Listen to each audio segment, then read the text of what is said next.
más jugoso va a ser el tema que vamos a estar tratando, así que Ale, cuando quieras arrancar es todo tuyo.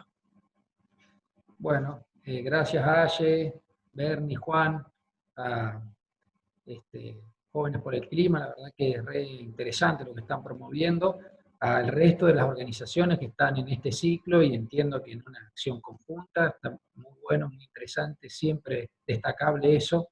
Y por lo que voy viendo en la pantalla, a amigues, conocides, está bueno, porque es interesante, y además interesante que le podamos dar alguna dinámica, digamos, de ida y vuelta a esta charla. Hemos charlado, hemos tenido una primera aproximación con los compañeros de Jóvenes por el Clima, pensando en lo que el Centro de Estudios para el Desarrollo de América Latina, la fundación de la que formo parte, viene de alguna manera trabajando en relación a los derechos ambientales y en relación a la naturaleza, nosotros decimos subjetivada. La idea y la convocatoria para la charla de hoy es un poco esa, es pensar, no me acuerdo bien cómo estaba formulada, pero era una pregunta: ¿qué tal la naturaleza como sujeto de derecho en San Luis? La verdad que es una pregunta re interesante y nos interpela, creo que en lo más profundo, porque si nos ponemos a pensar en posibles respuestas a esa convocatoria, seguramente no vamos a llegar a una única conclusión, y probablemente terminemos con más preguntas de las que arrancamos.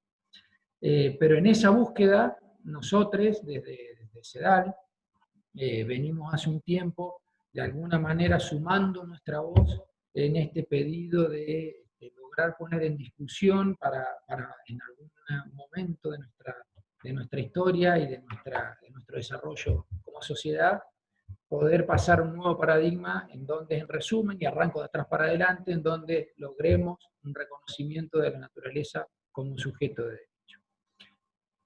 Digo que arranco por el final porque ese es un poco el interrogante, ese es un poco el pedido, ese es un poco el deseo, y nosotros para llegar a ese punto, lo que identificamos es que efectivamente actualmente estamos asistiendo a un cambio de paradigma, en donde la naturaleza deja de verse como solamente como un objeto, como una cosa objetivable al servicio de las necesidades humanas, pero sobre todo al servicio de un sistema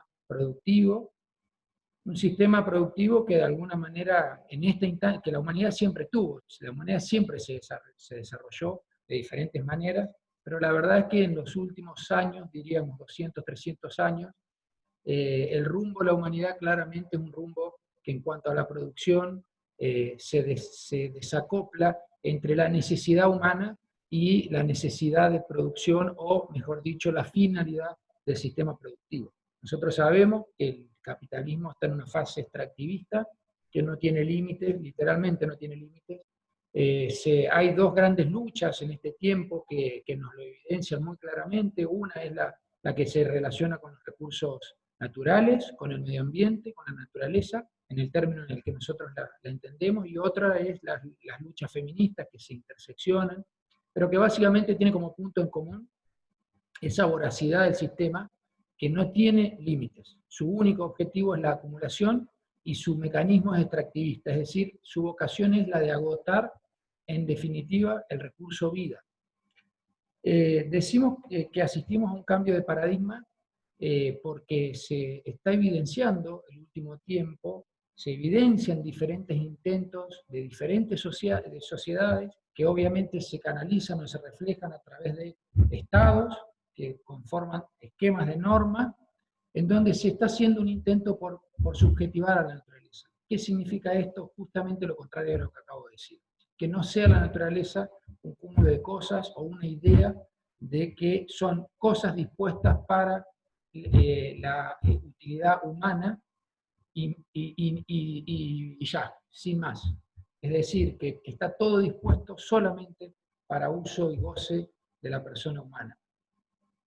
Me adelanto a algo que voy a abordar un poquito más adelante, pero que tiene que ver con, sin entrar a considerar la categoría o las condiciones del resto de los seres vivientes, sin entrar a considerar la propia ética de la humanidad, sin entrar a considerar los llamados de las diferentes religiones, las morales que se plantean. Es decir, tenemos toda una estructura social, cultural y legal que de alguna manera nos convoca a determinadas relaciones entre los seres sintientes y tenemos una realidad, una vida productiva, un sistema que va en sentido contrario y que finalmente encuentra resguardo en un andamiaje jurídico como si fuese algo más natural que la propia naturaleza. Acá hago una salvedad que es una opinión muy personal. Yo entiendo que todo lo que nosotros advertimos es cultural, por lo tanto el sentido que nosotros le damos a la naturaleza es un sentido cultural. Que nosotros digamos que un pájaro es un pájaro es una construcción cultural. Que digamos que una persona humana es una persona humana es una construcción natural, es cultural.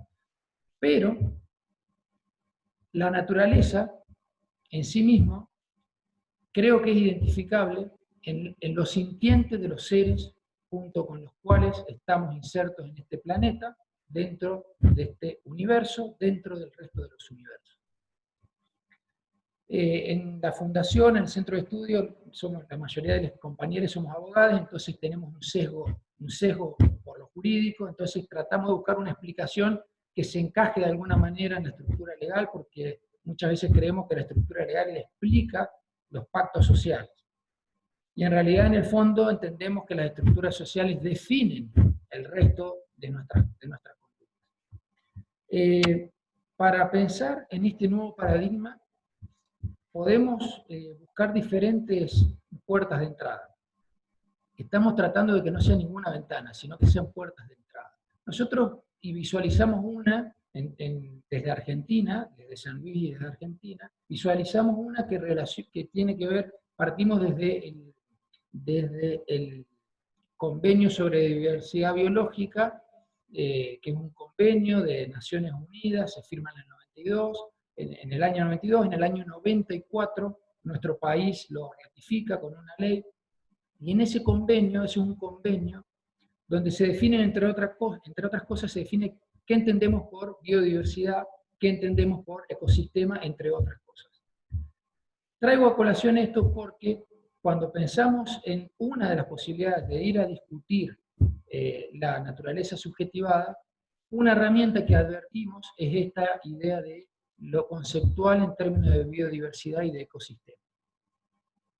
¿Y por qué? Porque nosotros todo lo que discutimos para llevar al marco del derecho o al marco del contrato social tiene que estar de alguna manera obviamente racionalizado en términos humanos. Entonces nosotros decimos que el convenio sobre diversidad biológica viene a darle voz dentro de nuestro ordenamiento jurídico a esta idea de lucha por un nuevo paradigma, porque se inserta dentro de la Constitución, no viene a regular de alguna manera, el convenio regula lo que los abogados decimos, es un convenio para entes no humanos, es un convenio sobre lo no humano.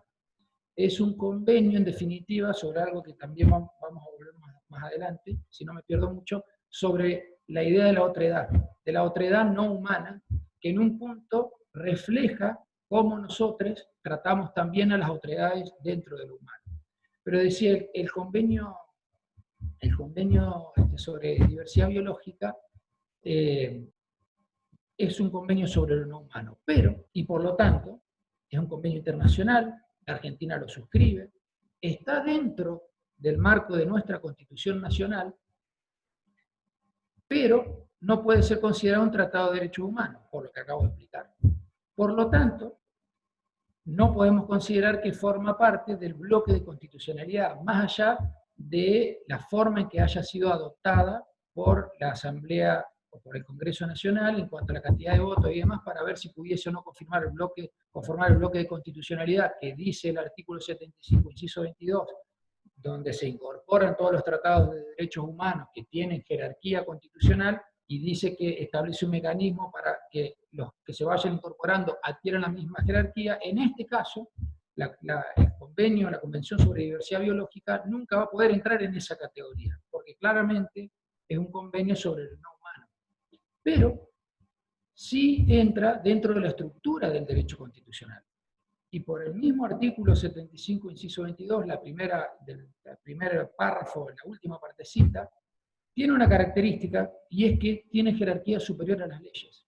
Es decir, es un convenio, un tratado internacional, que como los concordatos, como el resto de los tratados, tiene jerarquía superior a las leyes.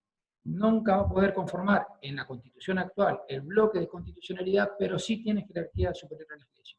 Por lo tanto, necesariamente nos da una herramienta, no digo que deberíamos, porque en el deber ser creo que se nos puede perder una discusión, pero sí digo que nos da una herramienta muy importante, y por eso yo arranco desde este convenio, y no me voy a otros que voy a nombrar ahora, anteriores, porque nos da una herramienta muy importante para poner en discusión cuál es la interpretación que tenemos que hacer del sistema jurídico nacional, y después vamos a ver el de la provincia de San Luis en particular, porque la consigna y la convocatoria tiene que ver con nuestra provincia. Ese convenio, decía, tiene jerarquía superior a las leyes, por lo tanto, el resto de la legislación que se dicta, para decirlo groseramente, para reglamentar los derechos constitucionales, deben interpretarse en armonía también con el convenio sobre diversidad biológica. Tengo acá una cantidad de papeles que ustedes no ven. Hay algunas cositas, pequeñas cositas que voy a ir leyendo como para no distraerme, pero para ir teniendo más en cuenta. Quiero destacar el convenio define diversidad biológica, y quedémonos con este concepto porque lo vamos a ir viendo en el resto del desarrollo. Dice que se entiende por diversidad biológica la variabilidad de organismos vivos, cualquiera sea su fuente, incluidos entre otras cosas los ecosistemas terrestres marinos. La variable de esos ecosistemas terrestres y marinos comprende la diversidad dentro de cada especie y entre las especies y las relaciones entre las especies. Por supuesto que salvo que nosotros creamos que la humanidad es algo extramundano, somos una especie. Y por lo tanto el convenio de diversidad biológica, aunque regula lo no humano en tanto especie, nos incluye.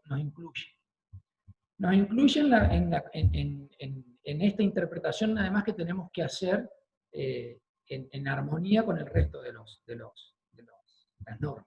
Reitero, por eso hice la aclaración inicial, en una visión convencional clásica, nosotros decimos que el convenio sobre diversidad biológica regula lo no humano. Pero, salvo que estemos en otro. Sí. Te hago una consulta. Acá nos están preguntando si los tratados internacionales tienen más peso que la Constitución. Depende cuáles. En realidad no. Vamos a ver, primera frase, no. Hay tratados internacionales que son los tratados de derechos humanos que en el 94 la Convención Constituyente incorpora en el artículo 75, inciso 22, que tienen jerarquía constitucional. Quiere decir que no pueden modificar la primera y segunda parte, digamos, la primera parte de la Constitución, que es donde están todos los derechos y garantías, no se pueden modificar por esos tratados internacionales, pero tienen igual jerarquía. La verdad es que es un híbrido, por eso los abogados decimos que a partir del 94, no antes, nuestro sistema constitucional tiene un bloque de constitucionalidad, que está regido por los derechos y garantías reconocidos en la Constitución, más los derechos y garantías que se incorporan a través de los tratados humanos, que tienen jerarquía constitucional de acuerdo al artículo 75, inciso 22, que enumera. Y al mismo tiempo establece que pueden incorporarse nuevos tratados de derechos humanos con un sistema específico que adquieran ese mismo rango, es decir, el rango constitucional, y que pasen a formar parte de ese bloque de constitucionalidad. Esos tratados, por ejemplo, la Convención Americana de Derechos Humanos, pueden establecer organismos supranacionales, siempre pensando hasta ahora en términos de derechos humanos. Nosotros, en Argentina, estamos sujetos a la Corte Interamericana de Derechos Humanos, a la Comisión Interamericana de Derechos Humanos, al Tribunal Internacional, pero esas son adopciones que hace el propio Estado a través de esos convenios de derechos humanos que tienen jerarquía constitucional. El convenio sobre diversidad biológica no es un acuerdo, un tratado de derechos humanos. Por lo tanto, no importa cómo sea sancionado, con qué mayoría especial se ha sancionado, en la concepción actual nunca podría conformar ese bloque de constitucionalidad, porque es sobre lo no humano. Por eso hice hincapié en esta idea de que lo no humano en términos del derecho convencional, porque salvo que nosotros creamos que no somos especie alguna, que no estamos dentro de un sistema, que no estamos dentro de un planeta, que no estamos dentro de un universo, hay una pregunta que ahí nos tenemos que hacer. Pero en términos decimonónicos del derecho clásico convencional, eso queda por fuera. Sin embargo, queda por fuera y ya avanza un poquito. Sin embargo, lo tenemos que interpretar en armonía con el artículo 41 de la Constitución. El artículo 41 de la Constitución, también del 94, donde reconoce los derechos del medio ambiente y los derechos de incidencia colectiva, los derechos de tercera generación. Ese artículo, si vemos incluso parlamentarias, de constituyentes, ese artículo está pensado también básicamente desde lo humano, sobre todo la primera parte del artículo. Sin embargo, la segunda parte genera una obligación para los estados, entre otras cosas, de tender a la protección de la biodiversidad. Por lo tanto, esa manda constitucional, que es una obligación sobre un sistema de derecho, nosotros lo debemos interpretar en armonía con ese convenio sobre la diversidad biológica, esa convención sobre diversidad biológica. Reitero, no tiene jerarquía constitucional, pero sí tiene, pero con este análisis podemos decir que está incorporado en los derechos constitucionales, en el artículo 41, segunda parte, que tiene una contradicción con la primera parte desde ese punto de vista, y además está incorporado con un rango superior a las leyes.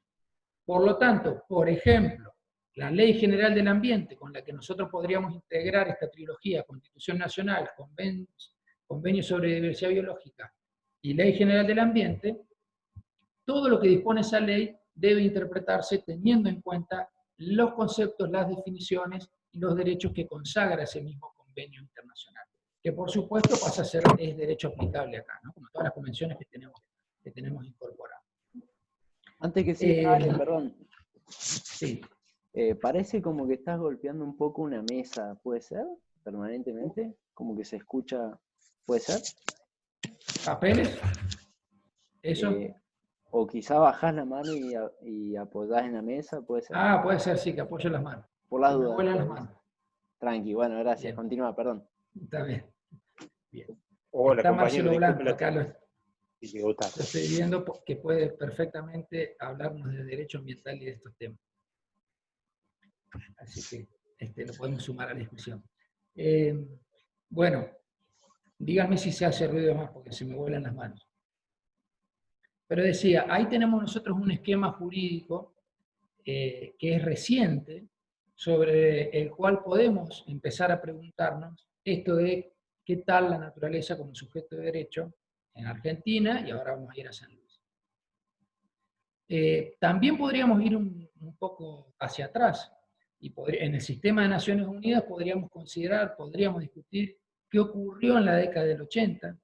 A principios del 80, la ONU firma la Carta Mundial de la Naturaleza, con una concepción que tiene que ver con reconocer la vida inmanente de la propia naturaleza en todas sus expresiones.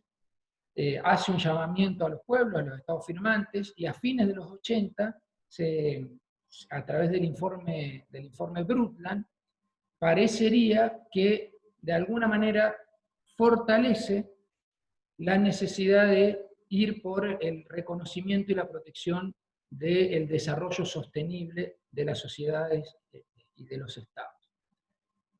No digo bajándole el precio a esa Carta Mundial de la Naturaleza, pero de alguna manera no sigue la misma línea, porque esa carta tenía una concepción más parecida a la Convención sobre Diversidad Biológica. Es decir, partía del hecho de reconocer la inmanencia de toda vida sobre el planeta. Sobre ese esquema, muy inicial, nosotros desde nuestra organización entendemos que estamos en condiciones jurídicas de dar una discusión hacia adentro del sistema y de poner en cuestión por qué no se avanza en la conformación de nuevas estructuras que no solo tiendan a la protección de los derechos humanos, es decir, no solo que se fortalezca la idea del derecho ambiental y del desarrollo sostenible, que está enfocado exclusivamente como derechos humanos, sino además de empezar a darle lugar a esta idea de los derechos de la naturaleza como entes, en resumen, como entidades sintientes. Naturaleza de la cual somos parte y de la cual nos nutrimos. No como cosas que están a nuestra disposición, sino como parte de una diversidad, como parte de ecosistemas.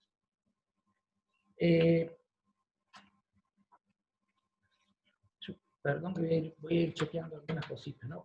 Porque si no se me va a ir el tiempo y no me puedo ordenar. En los últimos años se ha avanzado en el mundo en este sentido. Encontramos reconocimientos constitucionales sobre lo que estamos planteando nosotros, sobre esta necesidad de subjetivar a la naturaleza.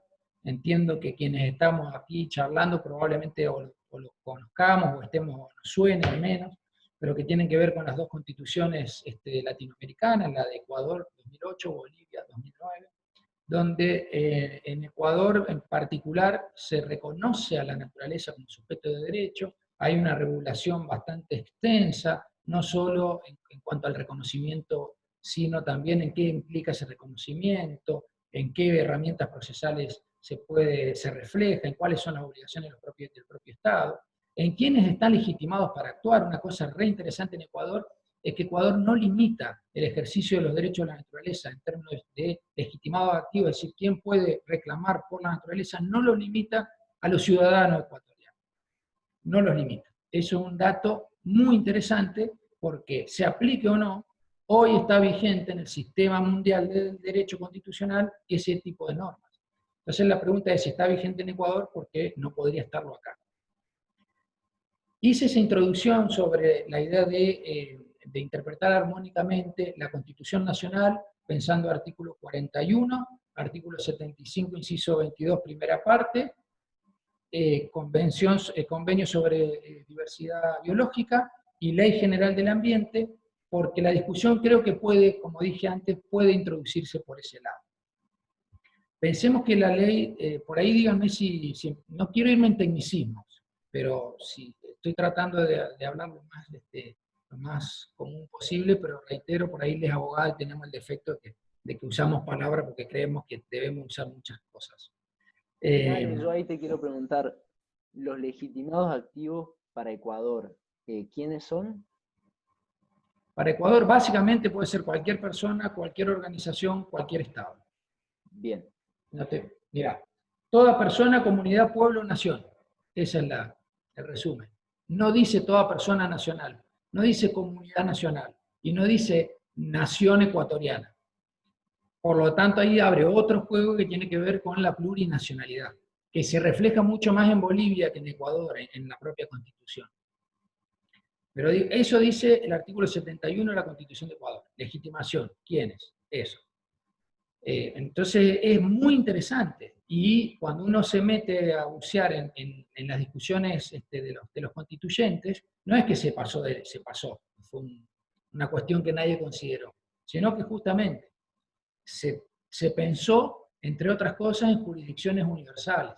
Pensemos que eso habilita de alguna forma a lo mismo que habilitan los tribunales internacionales sobre delitos de lesa humanidad, por ejemplo. Lo que ocurre es que Ecuador de alguna forma está convocando para que eso ocurra en su territorio, pero no lo hace solo porque es su territorio, sino porque entiende que hay un ecosistema que es continente de todo eso, que es el ecosistema Tierra.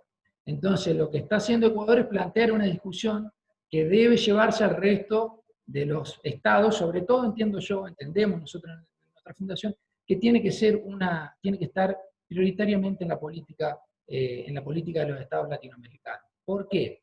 Porque estamos en un momento histórico, como dije al principio, estamos asistiendo a un cambio de paradigma, y Latinoamérica ya fue artífice, entiendo yo, que uno de los cambios de las estructuras de derechos más revolucionarias de la historia de la humanidad, que tiene que ver con los derechos sociales. El constitucionalismo latinoamericano vio nacer a los derechos de segunda generación, en México en el 17 con los derechos sociales, Y la idea que nosotros tenemos sobre derechos individuales, sobre, cuando hablamos en términos constitucionales, la primera generación de derechos en Latinoamérica, sobre todo en nuestro país, tiene que ver con la Constitución de Estados Unidos, que si bien no la metemos dentro de Latinoamérica, pero evidentemente está en el continente americano, es decir, hay una cuestión que cruza el océano más allá de la Revolución Francesa, obvio. Pero, así como en el 17 Latinoamérica fue artífice de una nueva generación de derechos constitucionales, de derechos humanos, que tomó relevancia en el mundo a través de la Constitución de Weimar, de Alemania, porque obviamente nosotros tenemos una cuestión todavía eurocéntrica. En nuestra concepción, sobre todo en nuestra organización, nosotros entendemos que en Latinoamérica nuestros estados son coloniales o postcoloniales, pero postcoloniales no en el sentido de desembarazarnos del postcolonialismo, sino de nuevas formas de colonialismo. Entonces eso es importante porque no es lo mismo cuando al mundo sale una nueva propuesta desde una región u otra. Pero decían, nosotros dimos luz al constitucionalismo social. Y en este tiempo estamos dando luz a un nuevo paradigma. No es o por lo menos en términos constitucionales no se está advirtiendo como una nueva generación de derechos, sino que se pone en discusión como un nuevo paradigma. Ecuador y Bolivia han dado el puntapié inicial. Nosotros en Argentina tenemos una estructura que debe ser interpretada. No es que está dispuesta en ese sentido, pero sí que puede ser interpretada. Pensamos, entre otras cosas, pensemos que, por lo menos para nuestra organización, el sujeto o el sujete latinoamericano lo que tiene en común es que es el resultante, el emergente de los procesos colonizadores. Siempre estamos bajo procesos colonizadores. En la actualidad, nosotros no podemos ejercer nuestra soberanía plena. En la actualidad, Malvinas a nosotros nos hace una colonia, o un estado pseudo-colonial. Que no es desprendido esto, o no es que se desvincula de la cuestión ambiental, tiene que ver con la soberanía, entre otras cosas. Pero bueno, eso podría ser para discusión de otra cuestión. Pero quiero significar esto. Estamos en un momento histórico, Latinoamérica está dando el puntapié inicial y está ocurriendo en otras partes del mundo que se levantan las mismas banderas. Es decir, empieza a haber una unicidad de criterios en esta necesidad de reconocer a la naturaleza como sujeto de derecho, es decir, advertir que en todos los seres vivientes hay sentimientos y por lo tanto son seres sintientes y ese es el factor común que nos vincula con el resto del ecosistema. Y en la medida en que nosotros no lo reconozcamos y sigamos tratándolos objetivadamente, sigamos pensando que son objetos para el consumo y para el desarrollo humano, lo que vamos a estar haciendo es es fomentar el sistema extractivista porque suponemos que ahí no hay nada, éticamente no hay ningún límite, no hay nada que respetar, no hay nada que considerar, porque todo solamente es para lo humano. Actualmente nosotros podemos distinguir la vinculación o el diálogo entre los estados y la naturaleza con diferentes instrumentos. Acá voy a hacer un paréntesis. Hay una idea que la desarrolla muy bien Boaventura de Sousa Santos que tiene que ver con el cosmopolitismo subalterno. Él la desarrolla mucho pensando en definitiva en el desarrollo de los países, sobre todo los países del sur. Nosotros lo pensamos para la cuestión ambiental. ¿Qué decimos? Que estamos en una instancia donde hemos aprendido, entre otras cosas, que hay momentos de la historia donde no podemos pensar en sistemas de normas nuevas. No podemos pensar en una revolución que eche por tierra todo un sistema social y vea nacer uno sin más. Pero sí hemos aprendido que podemos utilizar las propias normas del sistema en un sentido contrario o en un sentido distinto, o en un sentido que subvierta eso que eso que hace que la norma termine generando una opresión o, por ejemplo, termine generando el tratamiento sobre el medio ambiente de manera extractivista, por ejemplo. Entonces, sobre esa base nosotros advertimos que en el mundo se ha planteado un diálogo con la naturaleza en términos de sujeto, en términos de reconocer su entidad sintiente, en algunas instancias en términos convencionales. Por ejemplo, en Nueva Zelanda, el gobierno llegó a un acuerdo con la comunidad maorí, hicieron un convenio en donde se reconoce la historia de esa comunidad originaria, la historia el desarrollo que hizo sobre un río central en Nueva Zelanda, y definen la necesidad de que ese río y los componentes de esos ecosistemas, la biodiversidad de ese río, dentro de la cual los maoríes se reconocen como parte de ese ecosistema, como parte de esa biodiversidad, tenga un tratamiento especial que se aparta, para decirlo llanamente, se aparta del sistema convencional de la propia región de Nueva Zelanda. Lo mismo ocurrió en India. También tenemos sistemas, como decía, con base constitucional, como puede ser Ecuador o Bolivia. Entonces tenemos jurisprudencia, los máximos tribunales de los países dictan sentencias donde directamente hablan de que la naturaleza es un sujeto de derecho, de que el ser humano es parte de ese sistema, que se nutre de ese sistema, pero que al mismo tiempo necesita y por lo tanto está obligado a garantizar su resiliencia. Y también encontramos jurisprudencia que no tiene base constitucional. Por ejemplo, también en la India, por ejemplo, en Colombia.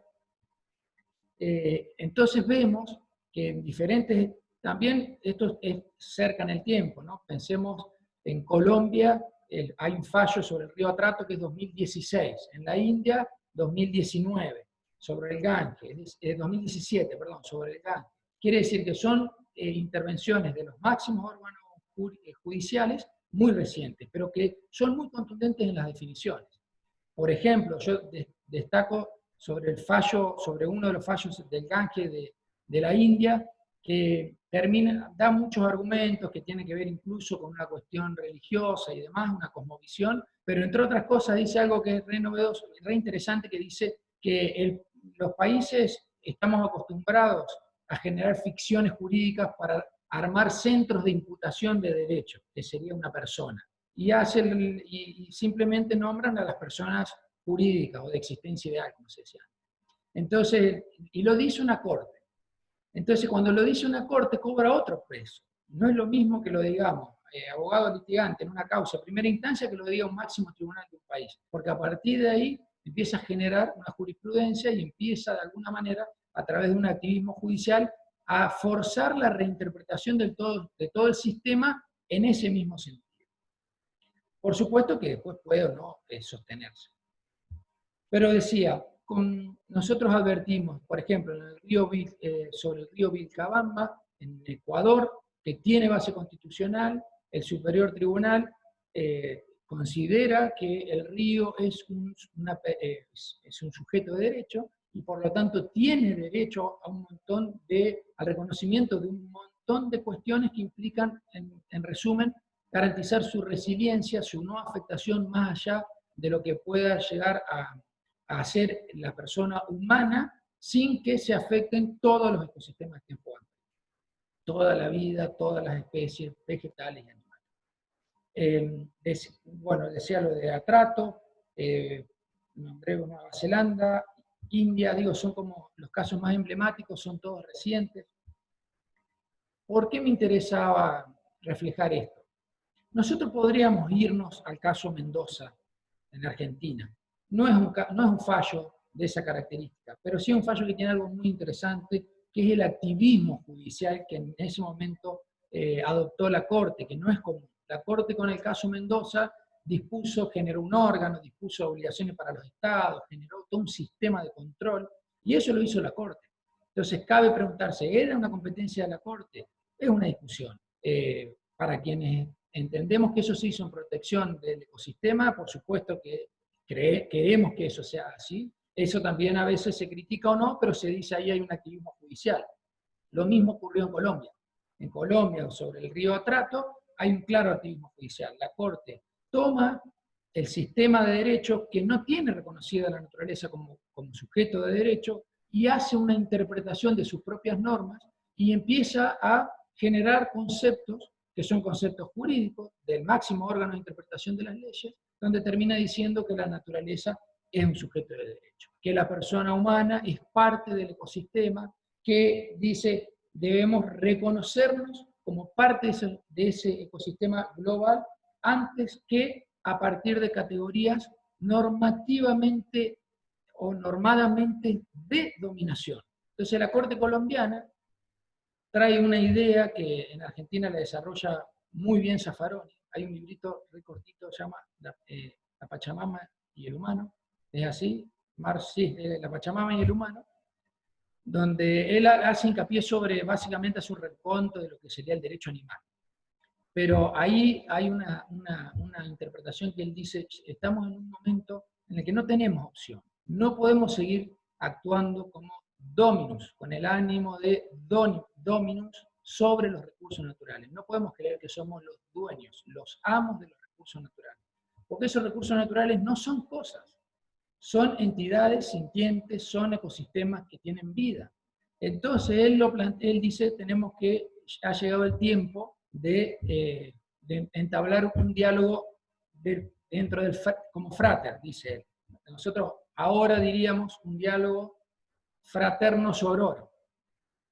Digo, sería fraterno sororo. Entonces, Colombia, el fallo de la Corte Constitucional de Colombia dice lo mismo, y lo dice como máximo órgano de interpretación. Reitero, la India cuando hace todo un concepto termina de alguna manera reflejando que la ficción jurídica de la persona jurídica es una construcción humana, y que si la necesidad, si lo necesario para reconocer la vida sobre el planeta es pensar en una ficción jurídica, los humanos estamos acostumbrados a generar ficciones jurídicas. Lo que ocurre es que estamos acostumbrados para hacerlo en un sentido de dominio, en un sentido imperial, en un sentido de dominación. Vos, Bernie, el otro día cuando estábamos en la charla del Consejo acá en la ciudad de San Luis, sobre que se planteó la comisión, en la sesión verde, se planteó la comisión, ahí está Juli que la veo, vos, Bernie, decías, no hay planeta B. Es una frase que está, no sé si es de Jóvenes por el Clima, pero que es muy gráfica, no hay planeta B. No hay planeta B. Entonces, quien no entienda que el planeta es una entidad viva y que probablemente lo que mayor peligro corra sobre el planeta sea la propia vida humana, porque el planeta probablemente aún sin humanos va a seguir existiendo. De alguna forma la vida va a seguir existiendo, porque el mundo, digo, ya está superado. La Tierra no es el centro del universo, y las personas no somos el centro del universo. Pero sí, nosotros podemos tener o no sensibilidad con el resto de los seres sintientes. Yo no sé si ustedes tienen alguna persona no humana o algún ser animal que viva con ustedes. Les conocí de mascotas, pero cuando se nos muere una mascota, se nos muere una familia. Si nosotros no reconocemos que ahí hay seres sintientes, el problema es nuestro, es humano. No tiene que ver con esos animales, porque los animales sienten. Pero eso no es solamente una cuestión que decimos nosotros en un centro de estudio, acá, en el interior del país, en una provincia que tiene muy buenas normas ambientales. Eso lo dice la Iglesia Católica en el Laudato Si, eso lo dicen las convenciones internacionales, eso lo dice en San Luis, por ejemplo, eso lo dice, se surge de la Ley General del Ambiente, eso surge del Convenio de Diversidad Biológica, es decir, lo dice la ONU, lo dijo antes en el 82 en la Carta Mundial de la Naturaleza. Es decir, no son delirios matinales de un grupo de personas que a lo largo del mundo se van conformando porque lo que se quiere es pensar en algo distinto de lo que está. Lo que nosotros necesitamos es pensar en que lo que está nos lleva a la destrucción inevitable. Nosotros estamos viviendo un sistema extractivista, nos estamos consumiendo, sin ninguna motivación. Y la naturaleza la problemática de la naturaleza es el elemento que nos permite plantearnos un nuevo paradigma. No hay sistema productivo que se supere a sí mismo pensando en proteger a la naturaleza, por lo menos no en los términos en los que estamos actualmente. San Luis, y ahora vengo acá porque yo puedo seguir, pero veo que ya está pasando el tiempo, pero quiero venir un poquito a San Luis antes que por las dudas se vaya cortando. Les juro que tengo una cantidad de hojas porque hay tantas cosas que podemos charlar. Pero San Luis tiene, además de la Constitución, en el artículo 47 de la Constitución, que yo creo que se puede hacer una interpretación bastante parecida que a la del artículo 41, es decir, tiene una parte donde uno piensa en los derechos ambientales, en los derechos humanos al ambiente sano, equilibrado, pero siempre como derecho humano. Pero hay otra parte donde, de vuelta como en nación, le carga al Estado la obligación de respetar la biodiversidad, de respetar la vida no humana, para decirlo de alguna manera. Y eso es una obligación del Estado, pero no es que lo hace porque el respeto de esa vida humana es necesaria para el desarrollo de los derechos del propio humano, porque eso lo dice en la otra parte del artículo. Entonces, lo que está haciendo es de alguna manera darle una entidad propia. Eso surge muy claro en la discusión parlamentaria, de la discusión constituyente del 94, cuando se planteó esta cuestión de la naturaleza, de alguna manera, como sujeto de derecho. Pensemos que la Convención sobre Diversidad Biológica ya existía. Por supuesto que ganó la postura antropocéntrica, pero se planteó la discusión y por eso surge la segunda parte. Entonces decía San Luis, además de su constitución, del artículo 47, el artículo 47 es del año 87, la Constitución de San Luis, que ese artículo es del año 87, que tiene mucho de la Constitución del 49 peronista, que también tenía un abordaje particular sobre la cuestión ambiental, por supuesto, más orientada a la soberanía de los recursos ambientales, pero también con un claro sentido de conservación y de resiliencia a la naturaleza. Pero San Luis, digo, tiene ese artículo, y después tienen una serie de normas que son muy interesantes. Tiene el plan estratégico territorial de visión integral, creo que es así, que es un plan estratégico de desarrollo territorial, que da una definición de ambiente que es muy parecida a la que establece el Convenio sobre Diversidad Biológica. Por lo tanto, nosotros en San Luis decimos, tenemos normológicamente definido lo que es ambiente, y ambiente no es una cosa dispuesta en favor de la persona humana. Ambiente es una cosa sintiente, ambiente es un sistema, es un ecosistema, entonces se define en sí mismo con un valor intrínseco. Después tenemos, lo paso muy por arriba por los tiempos, ¿no? Pero podríamos detallarlo, estaría muy bueno incluso hasta ir viendo desmenuzadamente. Después podemos citar el Tratado de Paz entre Progreso y Medio Ambiente. Este año, digamos, se abre la posibilidad para que la provincia revise ese tratado. El tratado era Estrategia 2010-2020 y se abre la posibilidad para que se revise ese tratado. No es una obligación, pero es una posibilidad. En ese tratado, se llama Tratado de Paz entre Progreso y Medio Ambiente, se establece un decálogo de principios. Y de ese decálogo lo que surge, entre otras cosas, es la necesidad de poner en diálogo la inteligencia del hombre con la lógica de la naturaleza. La lógica del hombre occidental con la enseñanza de los pueblos originarios. Que ahora abro un paréntesis y digo, desde el 94 y en San Luis, a partir del artículo 11 bis, las cosmovisiones de los pueblos originarios tienen rango constitucional, porque ahí hay una cuestión cultural que se integra con la cuestión, con la biodiversidad, que debe ser respetada, para decirlo llanamente, como pasó en Nueva Zelanda con el pueblo maorí. Entonces, cuando nosotros tenemos que hacer una interpretación armónica del sistema jurídico, no podemos desoír, por ejemplo, las cosmovisiones de los pueblos originarios. No podemos desoír cuál es la tradición andina de toda Latinoamérica. Pero decía, ese Tratado de Paz entre Progreso y Medio Ambiente establece un decálogo, son principios sobre los cuales debe interpretarse el resto del sistema de derecho ambiental, pensado en un momento como derecho humano, pero además poniendo en vinculación a la naturaleza como algo más que un cúmulo de cosas. No son objetos.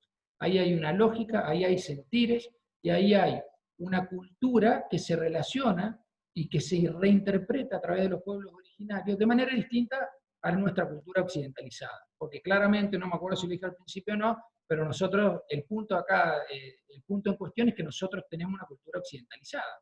Entonces, a partir de ahí es que debemos hacer nuestro análisis. No nacimos en un repollo ni nuestras normas jurídicas no es que son las mejores del mundo, sino que son las que surgieron de una batalla cultural que fue ganada, con cosas buenas, con cosas a realizar.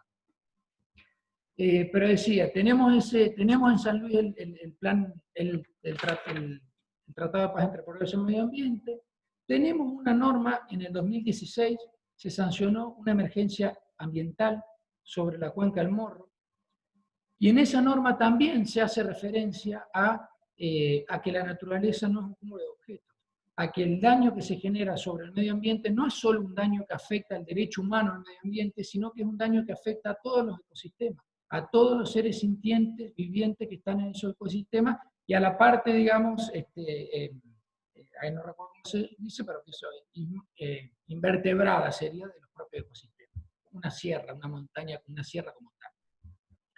Digo, ahí hay un montón de cosas. Podríamos perfectamente relacionarlo con la charla anterior sobre minería, mecanismo. Tendríamos que estar 2 horas, pero estaría buenísimo vinculado. Que estuvo muy buena, dicho ese paso. Pero digo, ya estamos hablando de San Luis. Nosotros vimos el mundo, vimos el país y estamos viendo San Luis. En San Luis tenemos normas que a nosotros, además de que en nuestro caso nos pone muy contentos que tengamos ese nivel de normas, pero por otro lado nos impone deberes, nos impone obligaciones a las personas, a la comunidad y a los estados, a todos los estados. Pensemos, esas son normas que cuando uno las empieza a ver, tienen un alto contenido ambiental, pero ambiental no solo antropocéntrico, sino ambiental biocéntrico, ambiental ecocéntrico, geocéntrico, porque, insisto, se reconoce que hay algo más que solo la vida humana, que solo la lógica humana, que hay algo más que eso que entra en juego para la preservación del ecosistema del cual somos parte les humanos. Pero también en San Luis tenemos una norma que podría ser más de derecho convencional, que es la legislación que regula los estudios de impacto ambiental, que de alguna manera es la legislación que trae a la jurisdicción provincial la Ley General del Ambiente. La Ley General del Ambiente, pensemos que es una ley de presupuestos mínimos, no lo dije, pero la Constitución, cuando consagra los derechos ambientales, además fija una nueva categoría de normas, que son las normas las leyes de presupuestos mínimos, que significa que cuando el Congreso le da ese carácter, dice, esta es una ley de presupuestos mínimos, nada puede oponerse a eso, nada puede afectar lo que consagra esa norma. Si hay otras normas que dicen otra cosa, deben interpretarse de acuerdo a eso, y ninguna otra jurisdicción puede alterar lo que dice esa norma de presupuestos mínimos. Por supuesto, siempre está sujeto a una revisión de constitucionalidad. En San Luis, nosotros tenemos, por ejemplo, una ley que establece cómo se hace con los estudios de impacto ambiental, que es la bajada a la jurisdicción provincial y a todos los municipios de esa propia ley. Y entre otras cosas, esa ley dice que todos los proyectos, todos los emprendimientos, toda la actividad antrópica susceptible de modificar el medio ambiente debe ser evaluada por los organismos públicos. Lo mismo que dice la Ley Nacional del Ambiente. Entre otras cosas, para esa evaluación debe garantizarse la participación ciudadana, o sea, la democracia participativa.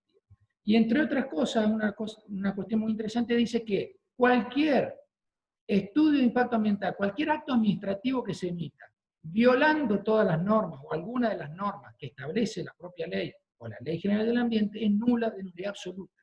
Quiere decir que si nosotros vemos cuál es el esquema normativo que refiere a la protección de los derechos ambientales, es muy interesante lo que tenemos en la provincia. Sin embargo, y acá díganme si voy cerrando o no, pero sin embargo, puedo seguir porque me falta un montón, pero sin embargo, lo que advertimos por ahí, sobre todo quienes vamos mirando estas problemáticas, es que eso no se ejerce en la calle.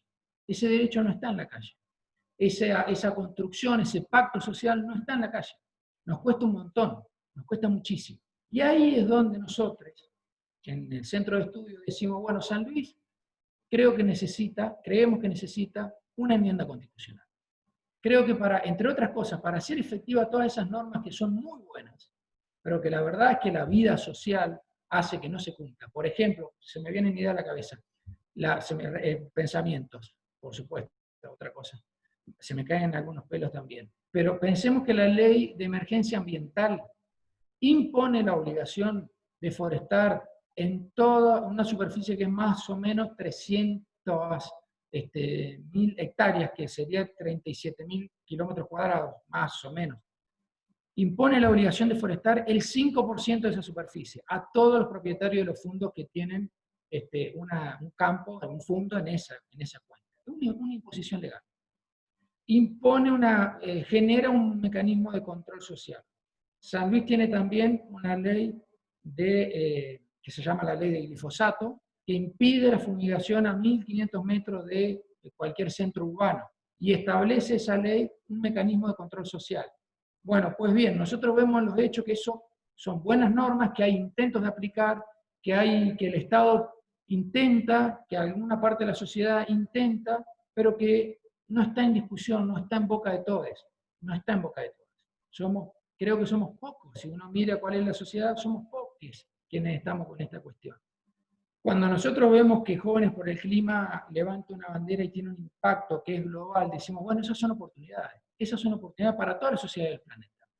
Y en San Luis tenemos una oportunidad además de fortalecer algunas cosas. Nosotros decimos, con los antecedentes normativos que tenemos en la provincia, con los antecedentes que tenemos en Latinoamérica, con el espíritu latinoamericanista que tiene nuestra propia constitución provincial, que tiene un espíritu latinoamericanista expresamente establecido.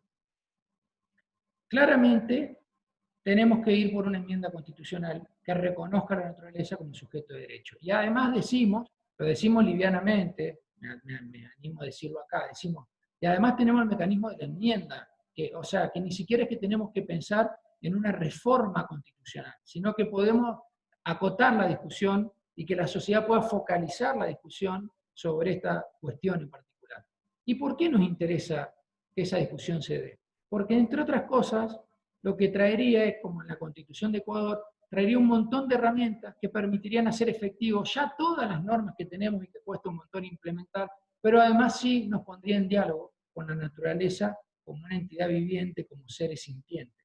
Tal cual lo que plantea el Papa Francisco en la encíclica Laudato Si, insisto, como se dice en nuestras normas, como lo dice la ONU.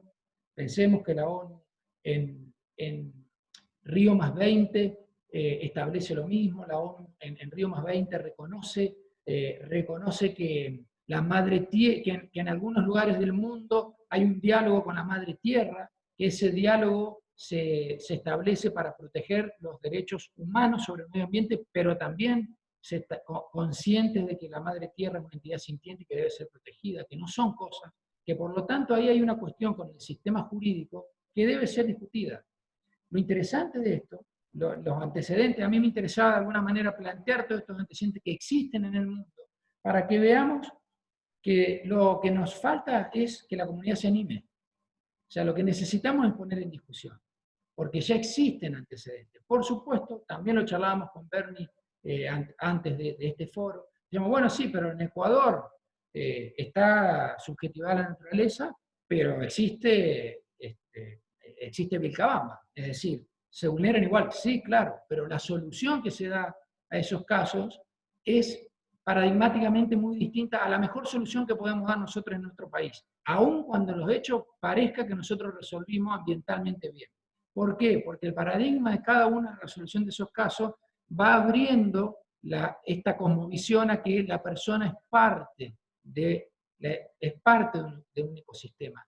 Nosotros necesitamos que ese ecosistema sea resguardado por nuestros propios intereses también. Y ahí es donde la idea de los derechos ambientales no es que se reconfigura, pero de alguna manera a esa idea se le agrega este nuevo paradigma, porque también podríamos avanzar sobre una reinterpretación, pero entraríamos en esto de tratar de forzar, empezaríamos a pensar sobre un sistema convencional de derechos humanos, cómo hacemos para que la naturaleza como sujeta entre dentro de los derechos humanos. Y claramente entraríamos en una discusión bizantina, diría Marcelo. No llegaríamos a un resultado. Entonces el objetivo es otro paradigma, que conviva con el actual, pero que claramente ponga a la naturaleza en un lugar que no sea un cúmulo de objetos para extraer solamente beneficio, ni siquiera de la persona humana, porque ahí viene otra discusión que hay que dar, ni siquiera es de la persona humana, es de un sistema productivo que también explota y expolia a la persona humana. Y acá, de alguna forma, creo que se vinculan las dos cuestiones, como dije al principio. Si nosotros no tenemos la capacidad de advertir que la naturaleza es una expresión de una otredad, porque ahí no hay cosas inertes, hay seres sintientes, hay vida planetaria, hay vida universal. Si no tenemos esa capacidad, tampoco vamos a tener la capacidad en el fondo, y a lo mejor no tanto en el fondo, de reconocer la otredad en la propia humanidad. Digo, que nosotros tengamos genocidios sistemáticamente, que en este momento nosotros tengamos los genocidios que tengamos, que en este momento tengamos más de una Argentina de personas en el mundo, mucho más que de una Argentina de personas en el mundo, como refugiados y desplazados, y que a nosotros no nos pase nada como humanos, significa que no estamos reconociendo ahí una otredad. Y entre otras cosas tiene que ver porque tampoco tenemos la capacidad de reconocer la otredad en la naturaleza. Por eso nosotros, cuando desde el centro de estudios nos trazamos este objetivo, nos lo trazamos pensando no solo en que tenemos que garantizar la subsistencia de la vida planetaria, de la cual dependemos como humanos, sino además porque es un requisito necesario para hacer más creíble la idea de los derechos humanos. Porque si no, la idea de los derechos humanos se nos acotan a determinadas luchas, que son muy válidas, que son muy necesarias, pero que no dejan de ser construcciones de poder establecido en un determinado momento. Entonces, es muy necesario que pongamos en discusión esta idea que la naturaleza debe ser subjetiva. Yo tengo una cantidad de material, no quiero, digamos, bueno, podríamos seguir un montón, pero hay algo que ya se me perdió tantos papeles. Hola, Alejandro. Sí. Te quería agregar algo al nuevo paradigma. En el año Sí. 2012, el presidente Evo Morales, presidente de Bolivia, presentó en las Naciones Unidas la Declaración Universal de los Derechos de la Madre Tierra, que es un texto muy interesante, donde se enfoca, digamos, principalmente sobre lo que vos decís, esa comunión y ese reconocimiento a la Madre Tierra como un ser vivo y complementario del desarrollo de los pueblos, ¿no? Pero qué difícil que es, todavía ni siquiera creo que se lo ha tratado las Naciones Unidas. Por eso es interesante lo que vos planteás de abajo hacia arriba, de la provincia hacia arriba, del territorio hacia arriba, pero también creo que estamos en un nuevo mundo, estamos en una nueva oportunidad que nos ha igualado, ¿no? Nos ha igualado todo. Hoy las personas poderosas están encerradas igual que nosotros en nuestras casas y con un miedo y sufriendo las mismas consecuencias.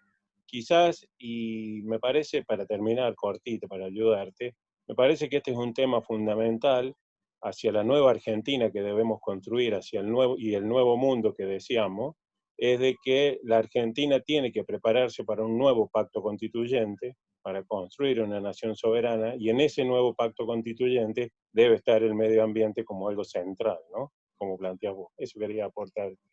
Sí, está buenísimo, efectivamente es la presentación de Evo. Esas son las luchas que probablemente nosotros en poco tiempo, que en nuestra propia vida podamos ver cómo de alguna forma vuelve y se potencia dentro del sistema ONU, si es que ese sistema se va a seguir manteniendo, porque por supuesto que además a esta problemática la tenemos que poner en intersección con tantas otras, digamos. Esto es geopolítica que vincula el desarrollo económico, el desarrollo social, y como dijo el jefe de gabinete en estos días, y el desarrollo y la sustentabilidad como económica, social y ambiental. Esa idea que es informe Brundtland, que no es la que nosotros la sostenemos, pero decimos hay que ir a otro paradigma, esa idea también es la que en Río +20 surgió, pero en Río +20 se propone eso, pero además se hace ese reconocimiento expreso, que es lo que hizo Evo en el 2012 también en ONU. Ese reconocimiento expreso a que hay gran parte de países, de comunidades del mundo, que no es que propugnan un paradigma distinto, viven un paradigma distinto, en diálogo con este otro sistema que por supuesto genera contradicción.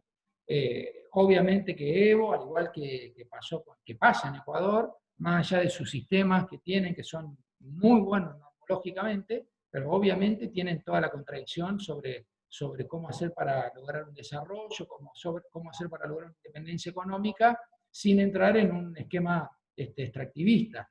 Y ahí hay un dilema, ¿lo pueden hacer ellos si el resto del planeta es extractivista y las propias reglas del extractivismo implican que si no gana uno, se lo lleva puesto el otro.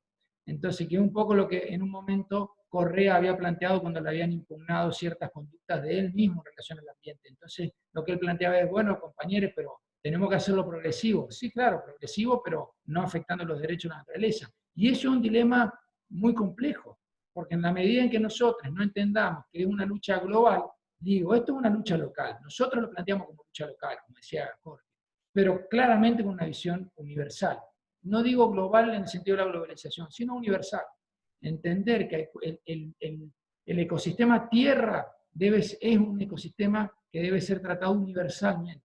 Porque nosotros, la Tierra está dentro de este universo y nosotros no podemos pensar que nuestro sistema productivo está por fuera de todo eso, que las reglas de la economía están por fuera de todo eso, que no hay otra manera de hacerlo. Sí, siempre hay otra manera, porque estas reglas económicas no son las que rigieron siempre la vida de la humanidad y mucho más, no son las que rigieron la vida en el planeta.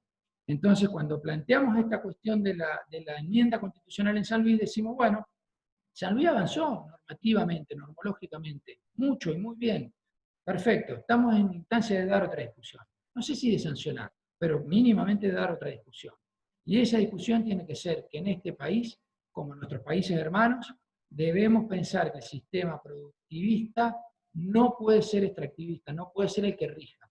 Y para que eso ocurra, tiene que haber un paradigma aparte del que ya tenemos. Si no vamos a cambiar completamente la Constitución, como mínimo tenemos que poner en interacción diferentes diálogos. Lo mismo que está planteando, sin ir más lejos, el Papa Francisco. Poner en interacción, como lo dice Francisco. Este sistema productivo, este sistema económico, ya sabemos cuál es el resultado. Y es la extinción de la humanidad. No digo del planeta entero, pero claramente la extinción de la humanidad. Reitero, si nosotros tenemos más de una Argentina, casi 2, excluida de los excluidos, y no tenemos la capacidad de plantear alternativas como sociedad, y el sistema económico no tiene ningún interés en mirar a esa situación, no podemos dejar el resto del sistema de convivencia, el resto del contrato social, intacto para que el sistema económico no se vea afectado. Porque si nosotros planteamos un contrato social, si planteamos una constitución, que no sé si voy un poco por lo que decía Jorge, si no replanteamos una discusión constitucional fundante de qué sociedad queremos, en donde el sistema productivo tiene que dialogar con el resto de la vida planetaria, entonces lo que deberíamos es pedirle al sistema económico que nos solucione todos los problemas de la vida social, social y ambiental. Y claramente eso no pasa. Lo vemos ahora con la pandemia. En la pandemia ningún sistema económico puede resolverlo. No solo que no puede resolverlo, no lo mira, no quiere abordarlo, porque no es su problema, es un problema de los estados. Pero resulta que los estados somos nosotros. Y con la naturaleza nos pasa lo mismo. Cuando nosotros no logramos que la naturaleza sea subjetivada, el problema es porque no es que nuestro estado nos excede, el estado somos nosotros, las instituciones somos las que nosotros conformamos, las discusiones somos las que nosotros planteamos. Por eso yo celebro muchísimo el activismo de las organizaciones que están en este ciclo, y de Jóvenes por el Clima también. También destaco que siempre ha sido una lucha, por lo menos de mitad del siglo pasado ahora, de los movimientos de las juventudes, las cuestiones ambientales o las cuestiones climáticas, y ahora las cuestiones de la naturaleza como una entidad no humana que tiene que ser tratada con una ética equiparable a la ética humana. No puede seguir siendo una cosa. Yo eso lo celebro muchísimo. También, como decimos a veces cuando nos ponemos en discusiones, nuestro tiempo de vida es hoy, literalmente. O sea, en el mejor de los casos, quienes tenemos una edad, bueno, 20 más, 40 más, 50 más, 10 más, pero es hoy. Entonces, cuando vemos que hace 50 años las juventudes levantaban banderas que tenían que ver también con el ambiente, y hoy celebramos que Jóvenes por el Clima, por ejemplo, dice, bueno, tenemos que ir sí o sí a medidas drásticas para bajar la contaminación, es hoy, efectivamente. No hay mañana. Como decía Bernie, no hay planeta B. Entonces, a nosotros lo que se nos ocurre, porque no tenemos una capacidad revolucionaria, no es que no nos gustaría, no la tenemos, porque estamos acá con estas limitaciones. Entonces, las que se nos ocurre es ir por las herramientas que tiene el propio sistema. Las herramientas del propio sistema opresor, tomarlas, subvertirlas en el sentido subalterno, con una visión cosmopolita, pero subalterna. Tomarlas y darle otro sentido. Con la misma herramienta con la que el sistema nos oprime, nosotros usamos la herramienta y la damos vuelta. Entonces, por ejemplo, la enmienda constitucional sería una herramienta de esas características. Estamos yendo por dentro del sistema. No estamos planteando dejar la Constitución. Estamos planteando la enmienda de un artículo. Y si eso ocurre en San Luis, automáticamente se pone en discusión el sistema jurídico argentino. Y si eso ocurre en Argentina, automáticamente se pone en discusión el sistema jurídico, al menos de los países limítrofes. Porque ¿cómo vamos a hacer con la cordillera si para nosotros es sujeto de derecho y para los chilenos no? ¿Cómo vamos a hacer con Uruguay con el Río de la Plata?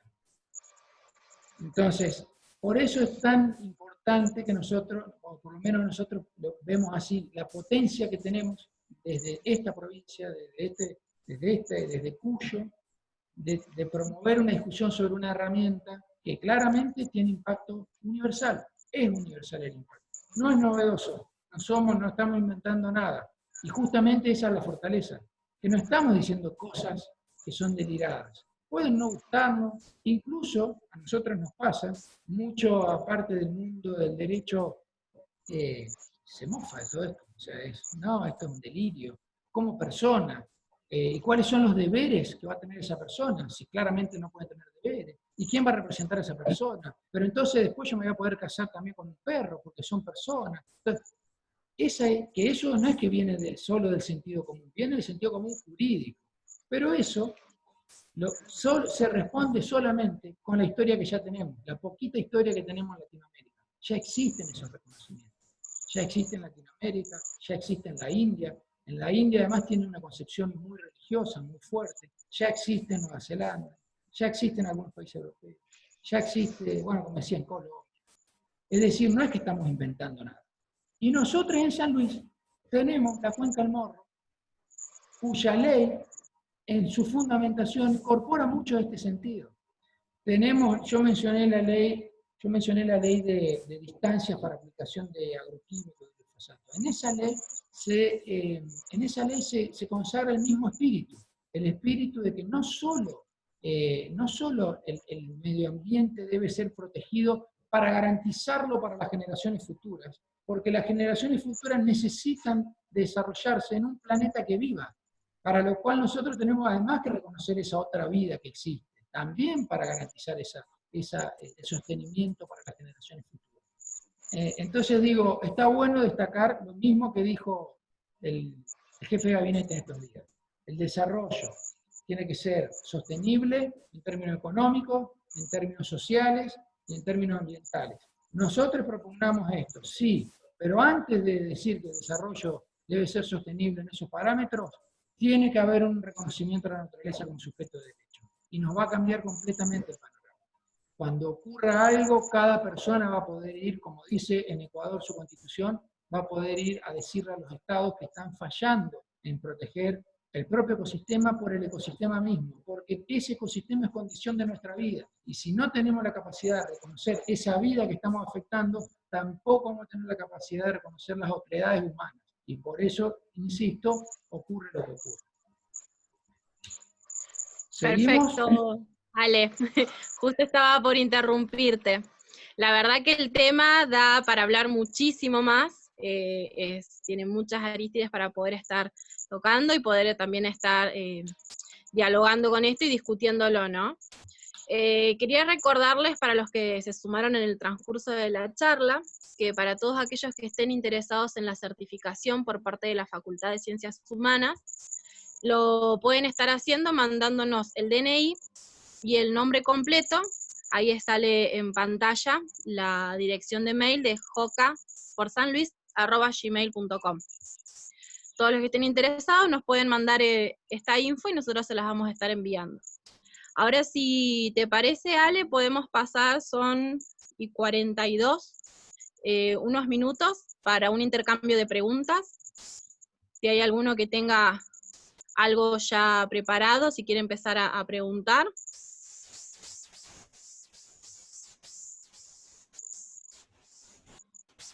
Bien, te voy a hacer una preguntita yo entonces. Pueden activar el micrófono cuando quieran y consultar, no hay problema. Cuando hablas, ¿no es cierto?, de que vamos a personificar la naturaleza, ¿no? Y otorgarle derechos. ¿Cómo entendemos esto en cuanto a la base del derecho mismo, que tiene obligaciones y derechos? ¿Cómo estaría actuando en este sentido la naturaleza? ¿Solamente la vamos a estar dotando de derechos y no de obligaciones? ¿Y a los seres humanos solamente vamos a tener obligaciones hacia la naturaleza y no los derechos? ¿Cómo lo entendés a eso? Bueno, por eso se plantea como un nuevo paradigma. Te estoy viendo solo, ¿es que toqué yo mi pantalla algo? ¿O hay algo? ¿Ustedes ven el cuadro entero, digo? Sí.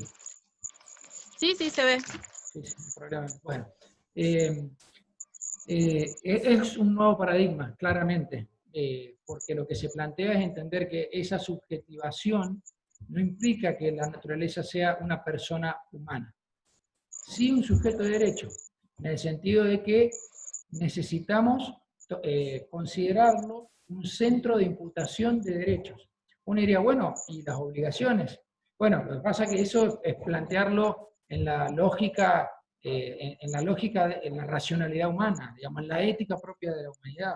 Lo que se plantea con esto es entender, es un cambio de paradigma, justamente. Por eso hablamos de cambio de paradigma, porque el cambio de paradigma implica que no es superador de la situación que viene, sino es una cuestión diferente a la cuestión que tenemos.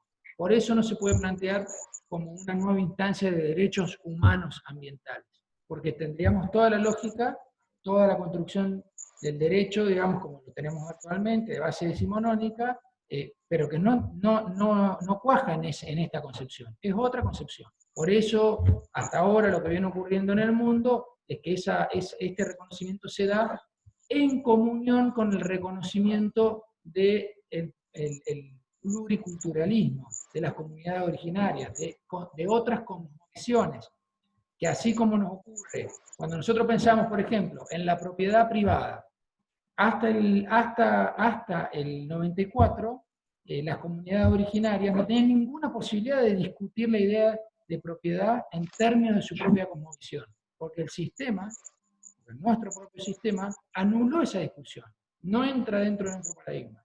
Con el reconocimiento de las culturas originarias, la propia Constitución, lo mismo que ocurrió acá, se pone en juego otro paradigma. Se reconoce que hay otro discurso que dialoga con el discurso imperante en el sistema jurídico, que es un discurso de comunidad originaria, donde se entiende de otra manera.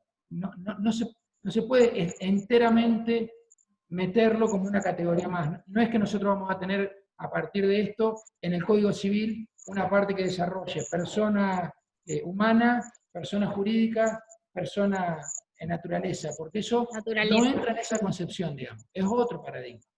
Claramente, también esto pensémoslo, que son evoluciones de las sociedades y de los sistemas jurídicos. Insisto, por eso nosotros tomamos como ejemplo la idea del constitucionalismo social, o la idea de las diferentes generaciones de derechos. Cuando nosotros pensamos que el constitucionalismo social es producto de un montón de luchas sociales, no es que naturalmente se evolucionó a ese punto, se advirtió que había algo que no estaba incorporado en lo que se suponía hasta ese momento era el sistema jurídico, que no se discutía. Lo mismo ocurrió con los nuevos derechos, digamos, con los derechos colectivos, incidencia colectiva, lo mismo ocurre.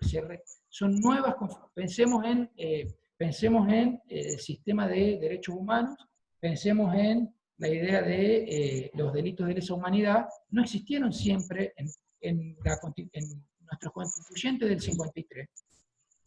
No tenían en vista la conformación de los derechos humanos tal cual la conocemos nosotros sobre todo después de la segunda posguerra. Entonces, y eso pensémoslo dentro de la evolución de un sistema, insisto, de un sistema de derecho. La cuestión de subjetividad de la naturaleza tiene que ver con otro paradigma. Por eso al principio nosotros dijimos que estamos frente a un nuevo paradigma, donde no podemos tomar sin más conceptos ya conformados y querer aplicarlos a esta nueva situación, porque justamente es un nuevo paradigma. Perfecto. ¿Alguna? No se te escucha, Bernie.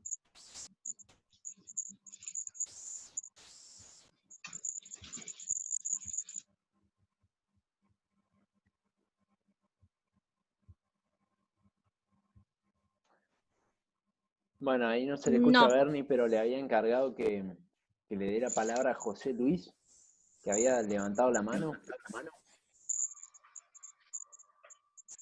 José Luis, no sé si querés hacer una intervención. Joder. Hola, buenas. Hola, no sé si se me escucha. Ahí se escucha, yo te escucho. Bueno, solo hacer un aporte en relación con la pregunta anterior que formuló la compañera, que hay un error propiamente en la pregunta, ¿no? No atribuir a la compañera, sino a la forma en que se piensa el derecho. Cuando hablamos de naturaleza como sujeto de derecho, y pensamos sí o no sujeto de obligación, en realidad deberíamos pensar que hay un sujeto de derecho y hay un sujeto de obligación. Pero ese sujeto de obligación no es la naturaleza, sino que hay un sujeto que debe garantizar los derechos de la naturaleza, y ese es el sujeto que tiene la obligación, ¿no? Entonces, nos han enseñado a pensar que hay como el derecho como una moneda, ¿no? Yo tengo derecho y tengo obligación, como si fueran inseparables. Entonces, para el caso, podríamos torturar a alguien porque se portó mal, qué sé yo, ¿no?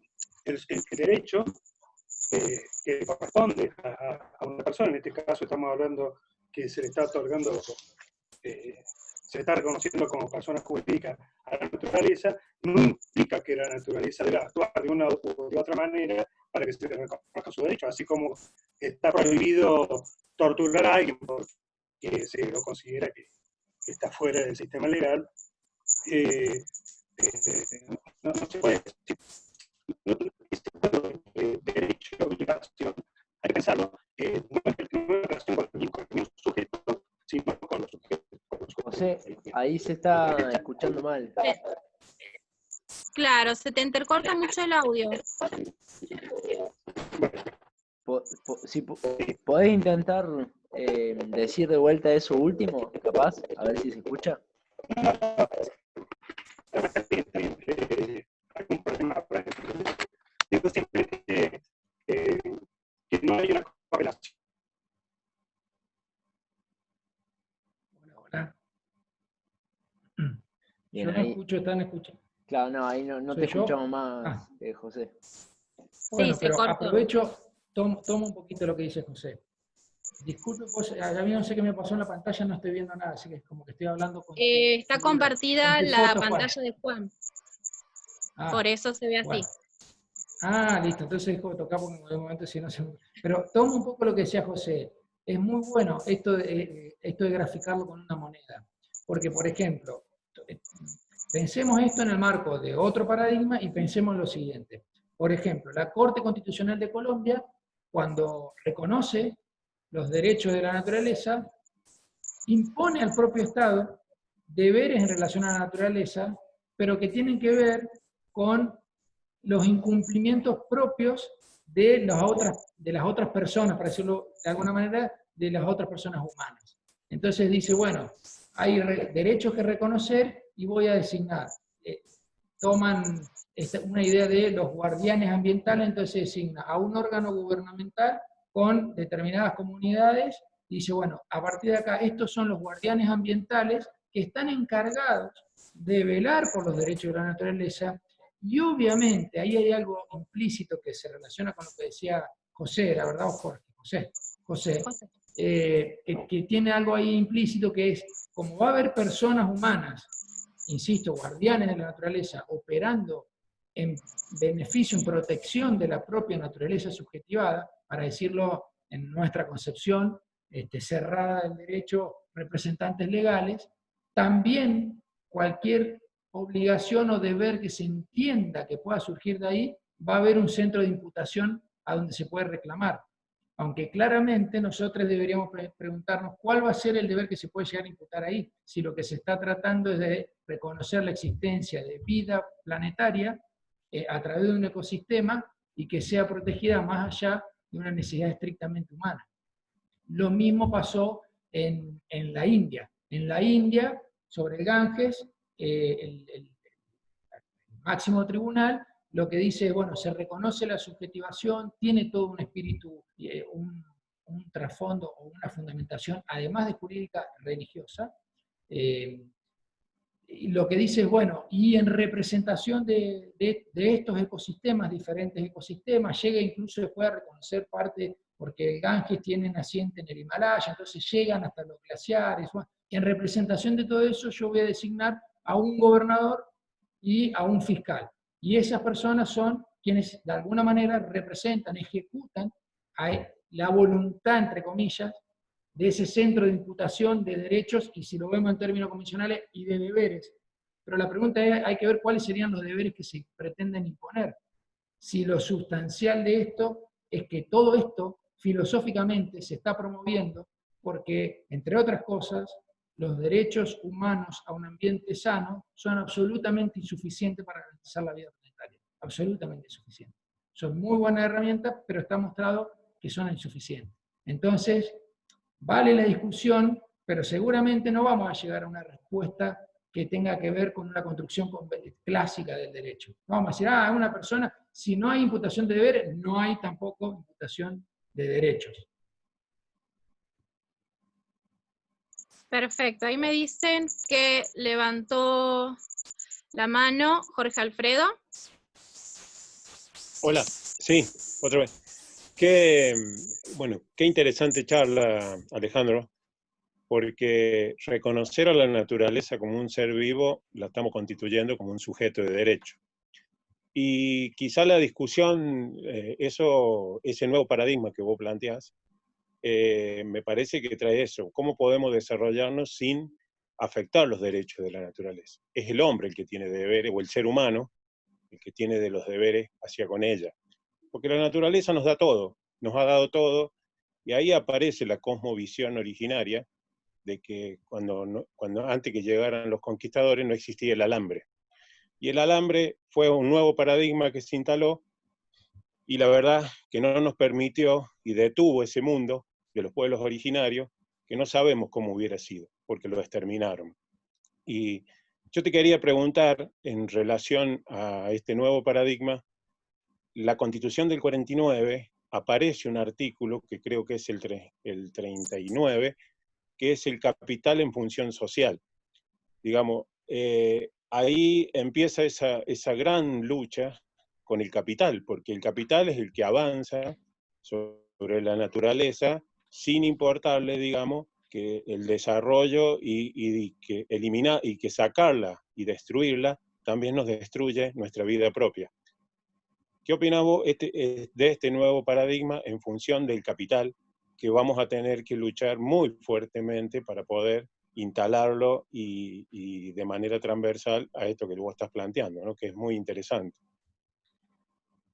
Sí, yo en un momento la mencioné a la Constitución del 49, entre otras cosas, lo que vos acotás, Jorge, es así, le da otra función al capital entendido como parte de la propiedad privada, aunque hace una distinción de la propiedad privada en sí misma y el capital entendiendo como capital productivo, y después desarrolla todo un esquema de derechos ambientales que no tiene exactamente la lógica de la naturaleza subjetivada, pero yo creo que están más cerca de esa Constitución que la del 94, aunque nosotros destacamos muchísimo la idea de los derechos humanos a la naturaleza, a un ambiente sano. Pero aquella Constitución tenía una visión más integradora, no en vano fue el resultado de un congreso de filosofía, entre otras cosas, que tenía una visión más integradora, y sí, pensemos una acotación. El artículo 35 de la Constitución de San Luis dice que la propiedad privada tiene una función social. No el capital, pero la propiedad privada. Por supuesto que es un reflejo de ese mismo que vos mencionabas en términos de propiedad privada. Es una discusión que incluso hoy se vuelve a replantear. Cuando hoy nosotros entendemos, hoy está en discusión si tiene que haber o no un sistema público, un sistema universal de salud pública, un sistema universal de educación. ¿Qué tiene que ocurrir con eso? Bueno, eso está en discusión. ¿Por qué?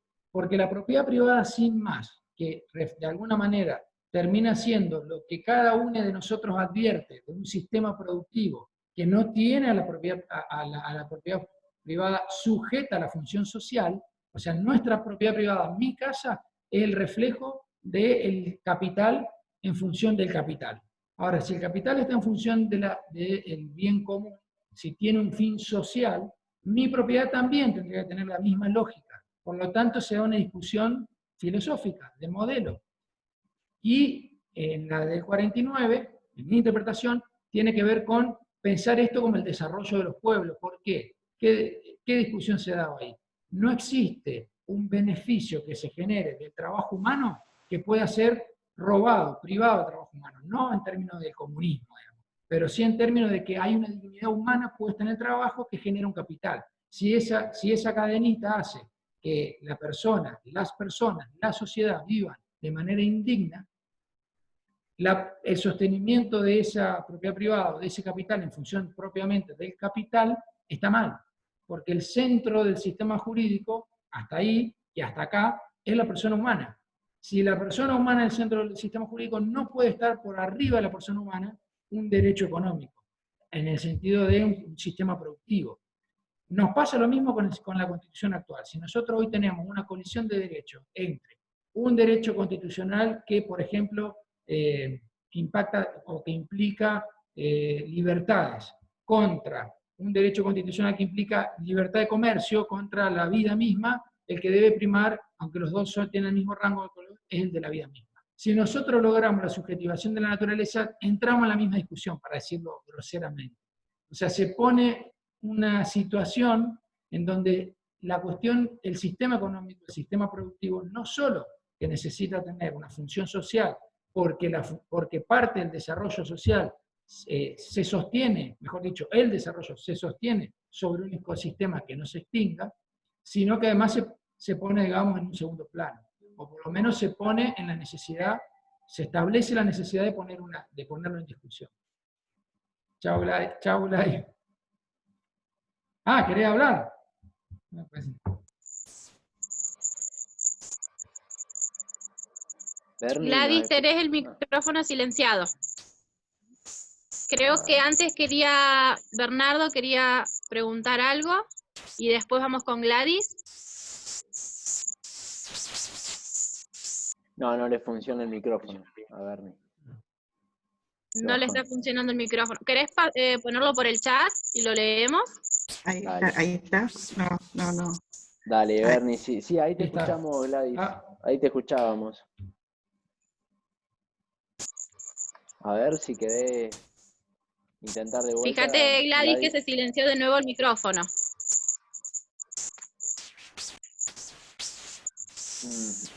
A ver. Bueno, yo te aprovecho para hacer un comentario. Ahí. ¿Está silenciada? Ahí conectó. Bueno, estas cosas, ¿viste? Ahí está. ¿Tengo que hablar yo? Sí, Gladys. Adelante. Bueno, un poco, o sea, quería decirte que todo el tema que has tocado sobre el tema de la defensa y del cuidado del medio ambiente, atraviesa muchas cosas que, por ejemplo, son, sobre todo, la conciencia que debemos tener por el cuidado de nuestra soberanía y la defensa de nuestra soberanía. Porque lamentablemente estamos viendo un avance del capitalismo, de la mano del neoliberalismo, y bueno, o sea, la única manera que nosotros tenemos para defender nuestro medio ambiente, nuestra naturaleza, nuestros suelos, nuestras cosas, nuestra vida, y vemos por otro lado que el capitalismo, el neoliberalismo, avanza y es, digamos, un esquema, una forma, ¿viste?, de opresión y de apropiación de nuestros recursos. Entonces, acá nos atraviesa algo a nosotros que yo veo que está un poco como militante vieja, en un vacío, que es el vacío de la discusión política que debe darse. Fíjate vos, la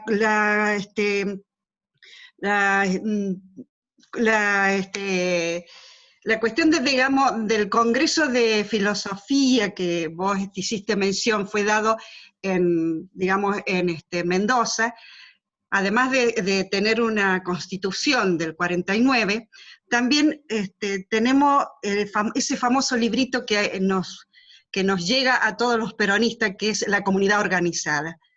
Que también, o sea, surge de ese, digamos, de ese congreso, si no me equivoco. Y esto es muy sencillo. Nosotros tenemos que tomar conciencia política de que tenemos que llegar a la defensa de nuestra soberanía, la defensa de nuestro suelo, la defensa de nuestros ríos, la defensa de nuestra minería, porque todo esto, de alguna manera, y algunas cuestiones han caído en manos, digamos, del capitalismo. Y fíjate vos que lo que está pasando con Vicentín. Entonces, nuestros recursos, que son nuestros granos, los manejan grandes capitales internacionales, digamos, que se han aprovechado, y todas las ganancias han ido a parar a paraísos fiscales. Ale, yo creo que acá hay esa línea que nos atraviesa, que es, digamos, el debate político que se debe dar, y, digamos, como resultado de eso, una militancia en defensa de nuestra soberanía y de nuestros recursos y nuestros derechos. Sí, Otra cosita, lo cierro. ¿Esta es la primera que estás haciendo o hubo otras anteriores? Charlas. No, ya hubo. Ya hubo otras. Pero no yo Primera participación, claro, es la primera participación de Alejandro, pero el ciclo de charlas empezó el 5 de junio, en el Día del Medio Ambiente, y tuvimos durante la semana anterior, y vamos a seguir durante junio y durante todo es julio. Referido al medio ambiente. Sí, exacto, pero sí. Mira, tomo algo, sí, Gladys, que se dio en la última charla, que yo no pude estar, pero la vi después, se la pedí a Bernie porque la verdad que me reinteresaba y no pude, lamentablemente, pero la pedí porque la quería ver, que tiene que ver con la cuestión minera, que tiene que ver con la cuestión del litio en San Luis, con la lucha de los compañeros de San Francisco. Ahí sí, ahí hay una intersección entre lo que es el recurso natural, en lo que implica la soberanía no solo como país, sino pensemos en la autonomía o en la soberanía o en el ejercicio de los derechos de las propias provincias, y cómo ese paradigma no está de alguna manera cruzado con lo que sería esto que nosotros estamos planteando, porque tiene que entrar en intersección. ¿Por qué? Porque si nosotros logramos la subjetivación de la naturaleza, no importa, no es que no importa, pero digo, cualquier sistema que defina, pensemos que del 94 a hoy, la situación de los recursos naturales, entre comillas, no entre comillas, jurídicamente, la dominialidad de los recursos naturales ha cambiado. Ahora es de las provincias, es una discusión histórica que se zanjó en el 94. Eso en tanto y en cuanto no esté subjetivada la naturaleza. En todos los casos se pone en juego la soberanía de los pueblos, siempre, porque nosotros somos un país colonizado, somos un país exportador de recursos naturales e importador de la miseria del planeta. Entonces, y entre otras cosas porque la naturaleza no está subjetivada, porque nosotros no le podemos dar voz a eso que necesita una voz, porque si no se la podemos dar a la naturaleza, tampoco nos la vamos a dar entre nosotros mismos. Por eso yo decía la otra edad, entiendo un poco por ahí que la discusión política, a veces cuando la discusión se hace más pura y dura, más sobre, bueno, cuánto es, cómo es, sobre la estructura, digamos, sobre las ideologías de partidos políticos, poner en juego a la naturaleza como sujeto de derecho hace que el horizonte se nos ponga más difuso, porque nosotros tenemos algo que no nos pertenece, no son recursos de nuestro país, pero al mismo tiempo sí son recursos de nuestro país, que tienen una vía propia, que están en un esquema que nosotros tenemos que hacer, no solo que sea productivo para las personas, sino fundamentalmente garantizar su resiliencia. Quiere decir que tenemos que hacer una comunidad organizada que permita que toda la vida en nuestro país, pero como es universal, en todo el planeta, pueda desarrollarse. Entonces, por supuesto que se choca también con el sistema económico que hoy por hoy, en un esquema convencional, pone en discusión la cuestión de por ejemplo, la soberanía de los recursos naturales. ¿Cómo es que nosotros acá en San Luis no podemos definir qué pasa con Vaca Muerta? Eso no lo podemos hacer porque no es sujeto de derecho en términos de nuestro sistema jurídico. O cómo es que en Guanacache tenemos una parte y la otra porción tenemos que ver cómo hacemos con el resto de las provincias. Eso, entre otras cosas, porque nosotros no tenemos un centro de imputación de derechos, por quien hablar, no en términos individuales, no en términos de derechos humanos, no en términos solamente de las generaciones futuras, sino en términos del propio ecosistema, que está dispuesto, por supuesto, que va a ser aprovechable por la sociedad, porque, como decía Jorge, entre otras cosas, nosotros como humanos diseñamos todo nuestro sistema de vida en función de o el bien común o el bien individual, pero siempre la persona humana en el centro. Aunque digamos que no, somos etnocéntricos. Por eso, retomando un poco lo que planteaba Ayelen, por eso nosotros decimos esto es otro paradigma. Es otro paradigma. Es otro discurso que empieza a interseccionar, que puede convivir, pero que entre otras cosas va a garantizar lo que este mismo sistema no garantiza. Y por supuesto va a forzar a reinterpretar un montón de otras cuestiones. Pensemos en esto, el protocolo de Kioto, San Luis, hubo un tiempo donde levantó una bandera muy importante el protocolo de Kioto y pretendió que el resto del mundo le pague a San Luis el servicio ambiental de un mega sistema de deforestación. Y la verdad es que eso no funciona, porque está dispuesto todo en el marco de Naciones Unidas. Y Naciones Unidas, como a veces lo discutimos con Marcelo Blanco, en Naciones Unidas ganó el discurso del informe Brundtland, que no digo que esté mal, pero que deja de lado esta posibilidad de que exista otro sujeto de derecho, de que por lo tanto exista otro paradigma. Se cayó el protocolo de Kioto, ¿no es cierto? No funcionó. No funcionó. No funcionó. O sea, está, nosotros incluso lo tenemos en el plan Evita, está incorporado, pero no funciona. Como no funcionan las metas del milenio, no funciona. O sea, digo que no es que no funciona. Son herramientas, son necesarias, sí, todo sí, digo sí. Pero la verdad es que así como venimos, con todos esos elementos, el destino de la humanidad es la extinción.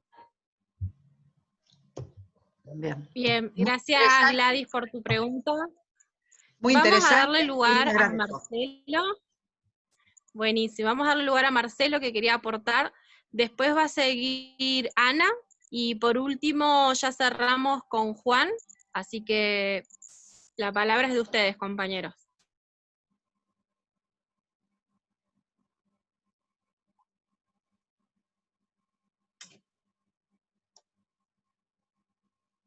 Marcelo, ¿escuchás?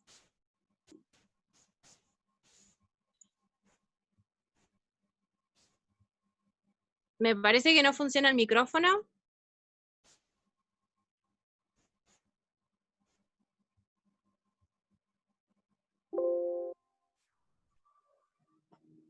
Sí, no, estamos teniendo problema con el micrófono de Marcelo, me parece.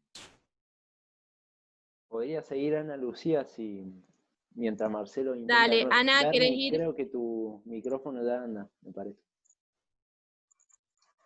Bueno, ¿me escuchan? Hola, buenas tardes, buenas noches ya.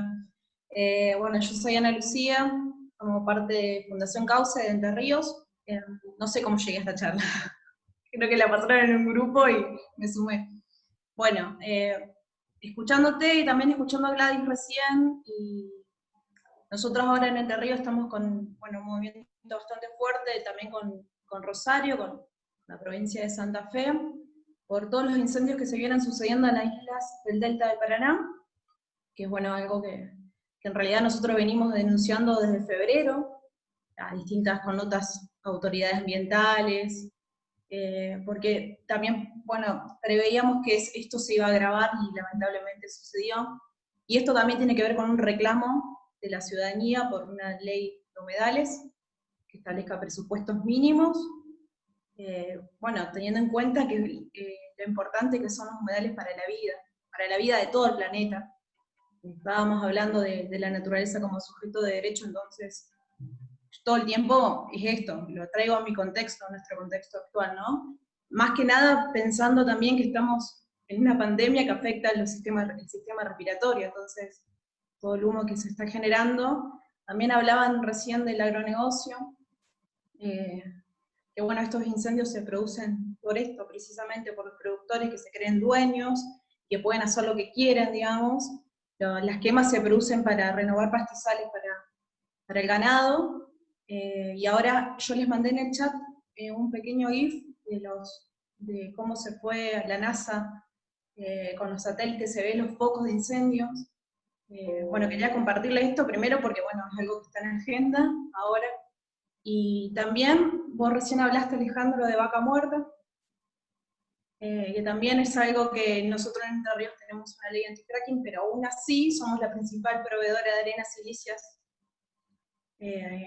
para vaca muerta, y no se tiene en cuenta tampoco el impacto que sí que tiene esta actividad extractiva en nuestra provincia, y también todo el recorrido que hace, porque no se controla si la suspensión, digamos, de arenas en el aire, así que es otro tema, así que ahí también estamos en contacto con Dolaun, que es donde está otra arenera, así que son varias cuestiones que bueno, particularmente a nosotros nos movilizan y que, escuchándote, quería mencionar, ¿no?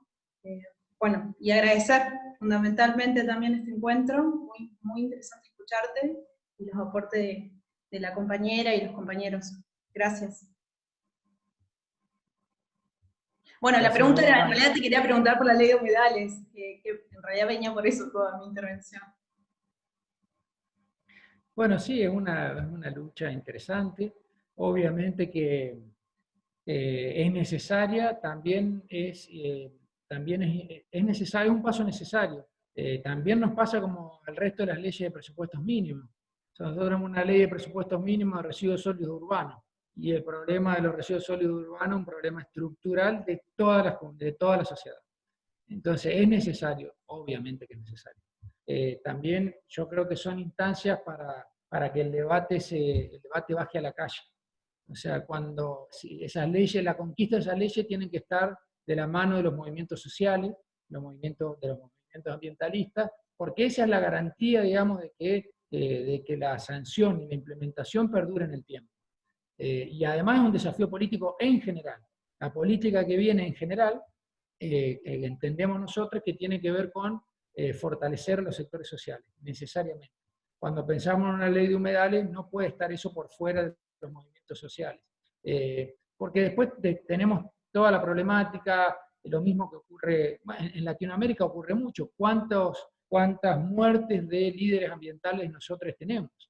Y eso tiene que ver con que la batalla por la protección de la naturaleza y del medio ambiente está en partes de las comunidades, a veces llega a institucionalizarse, pero claramente no es prioridad política, porque si fuese prioridad política, estaría en el centro de la escena, Perfecto, gracias por la respuesta, Alejandro. Marcelo, ¿pudiste solucionar el tema del micrófono? Fíjate si quieres probar nuevamente. Ahí probamos. ¿Me están escuchando? Sí, perfecto. Ah, perfecto. Bueno, buenas tardes y gracias por la invitación, Ale. Excelente iniciativa la de difundir y poner en la agenda esta temática. Bueno, una pequeña consideración que me surge respecto al derecho, ¿no? Y esto que se dice, bueno, si nosotros pensamos la naturaleza como sujeto de derecho, encontramos problemas técnicos de que no pueden tener deberes, entonces no podemos considerarlo persona. Mi opinión respecto a eso es que el derecho ha vivido en el mundo de las ficciones de siempre. Es más, nuestro sistema jurídico se basa en la ficción de que las leyes se presumen conocidas por todos. Por eso es que a nosotros se nos puede atribuir una obligación o estaríamos incursos en una falta si incumplimos una norma, aunque la desconozcamos en la realidad. El derecho presume que la conocemos, sin admitir prueba en contrario, lo cual ya es una enorme ficción. Y en la historia tenemos ejemplos de sujetos de derecho o cuasi sujetos de derecho, ya desde la antigüedad. Por ejemplo, los romanos tenían la institución de la herencia yacente, que era un patrimonio que era afectado al cumplimiento de obligaciones. Pensemos el nivel de ficción que estamos hablando. ¿Cuánto más se podría generar el marco teórico para justificar que la naturaleza es un sujeto de derecho? De modo que no me parece un argumento válido para desatender esta idea de incorporarla y consagrarla, ¿no?, en nuestros textos legales. Y por otro lado, otra observación que a mí me resulta muy difícil de superar como dilema, planteándolo como la batalla que llevamos adelante para que se respeten los derechos al ambiente, es que este nuevo paradigma entra en colisión con el sistema de producción y de consumo. Es decir, si nosotros queremos instalar un un estilo de vida, porque tiene que pasar a ser un estilo de vida y tiene que desaparecer como rama el derecho ambiental. Ya no deberíamos hablar de derecho ambiental, sino que la dimensión ambiental debería estar en todos los órdenes jurídicos, en todas las ramas del derecho. Y entonces, para que eso se logre, tenemos que pensar, superar el sistema de consumo desmesurado, porque el extractivismo está asociado a esta idea de consumir y desechar. Desechamos cosas que todavía son útiles, que se generan obsolescencias programadas para que las cosas dejen de funcionar anticipadamente. A los 2 años tenemos que renovar nuestro teléfono, nuestros dispositivos digitales, porque se vuelve obsoleto el software, o simplemente la moda, la mayor obsolescencia. Entonces yo creo que también ese es un espacio de militancia en generar un nuevo estilo de vida, más sostenible, economía cooperativa, buscar otras maneras de relacionarse, y creo que las aplicaciones y el mundo de la tecnología puede abrir nuevos espacios y que permitan intercambios más justos, ¿no? Y salir de esta lógica predatoria del planeta. Así que bueno, no, nada más que ese pequeño aporte, y bueno, felicitaciones, Ale, extraordinaria la exposición. Gracias, Marce, está bueno, está re bueno, comparto todo lo que decís, suscribo, digámosle ahora, suscribo. Vos sabés que no me acuerdo si es Michel Onfray, pero si no o es él, vos lo vas a saber mejor que yo, pero creo que es en La potencia de existir. Michel Onfray plantea esta idea. Siempre, cuando estamos frente a una obra cultural, siempre, cuando hay algo cultural creado por el hombre, hay una intencionalidad atrás. ¿Qué más cultural que un sistema jurídico? ¿Qué mayor intencionalidad evidente, demostrada, que tiene que ver con el no reconocimiento del valor intrínseco de la vida en sí misma que el sistema jurídico? No hay otra. Nuestro contrato social es una mentira, es una ficción. No es una mentira, es una ficción. Una ficción que es opresora en nombre de las libertades. Y nuestras constituciones tienen la misma lógica. Son reales, pero son ficciones. Perfecto. Hola, hola, hola. ¿Se escucha ahí? ¿Se Sí, escucha? ahora te escuchamos. Vamos, bueno, genial. Al fin. Genial, bueno, Ale, muy clarísimo como siempre, la verdad que estuvo muy bueno, y tenía algunas preguntas también para que reflexionemos todos. En este contexto del delta del Paraná y el Gran Chaco, que ha sido devastado y es un ecocidio tremendo, qué importante es pensar el biocentrismo. Yo quería también compartir esto porque, Ale, yo creo que hace referencia también a un autor que se llama Alberto Budinás, que los invito y las invito a leer. Y ahí él habla de 2 tipos de justicia, una justicia ambiental y una justicia ecológica. La justicia ambiental se basa y está referenciada en un antropocentrismo, pero lo que se busca es una reversión, y lo que busca hablar desde una justicia ecológica que se va a sentar en un biocentrismo. Es prácticamente todo lo que Alejandro ha estado diciendo, nada más que, bueno, ahí está mostrando el libro de... Exactamente. Sí, Derecho a la Naturaleza, exactamente. Sí, ahí voy a traer el mío también. Bueno, así que lo que quería preguntarte es cómo vos desde la Fundación has pensado, o en qué momento, empezar a trabajar sobre esta enmienda, cómo presentarla, cómo serían las vías y la estrategia que tenés pensado para llegar a los legisladores, ¿no? Obviamente que todo es política. Lo charlamos la vez anterior.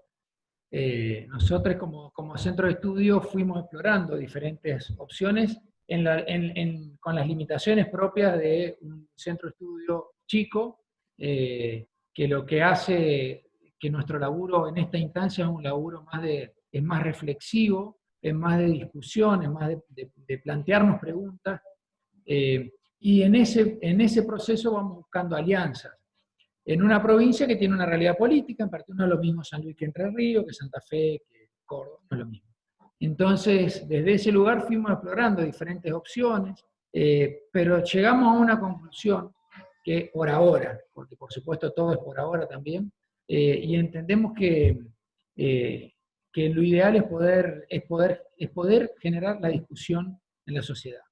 O sea, el objetivo no tiene que ser ir a las instituciones, sino ir a la sociedad. por ejemplo, la participación en este foro, en esta charla, es un reflejo de eso. Nosotros tenemos que ir a la sociedad. Por lo mismo, por lo que hablábamos con la compañera, con la ley de presupuesto mínimo de humedales.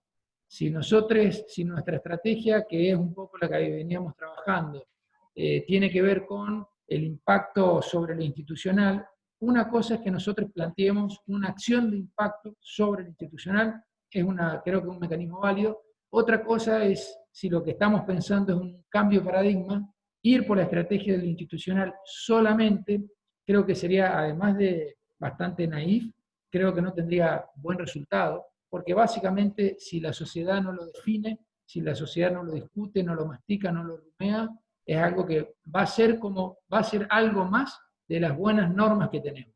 Porque la verdad es que tenemos buenas normas, a nivel nacional, a nivel provincial, en términos de derecho convencional. Pero por eso creo que la estrategia es esta. La estrategia es la alianza, es, por ejemplo, Jóvenes por el Clima, el resto de las organizaciones, es la calle, es lo que empezamos a hacer, digamos, durante la mitad del año pasado, nos agarró ahora la pandemia, pero empezamos a hacer pequeñas alianzas con grupos militantes sociales en diferentes partes de la provincia, analizando obviamente también cuáles eran los intereses sectoriales, pero en cada lugar en los que nosotros participamos como centro de estudio por las diferentes temáticas que abordamos, siempre nosotros ponemos en relación esta cuestión de subjetivar la naturaleza, porque entre otras cosas hay que generar el discurso. Sin sentido común que admita esta posibilidad, la discusión jurídica pasa por una cuestión burocrática, y no vamos a lograr, aunque logremos la posibilidad de la ley, vamos a tener el otro problema, que ¿cuál es? Que debe ser votado.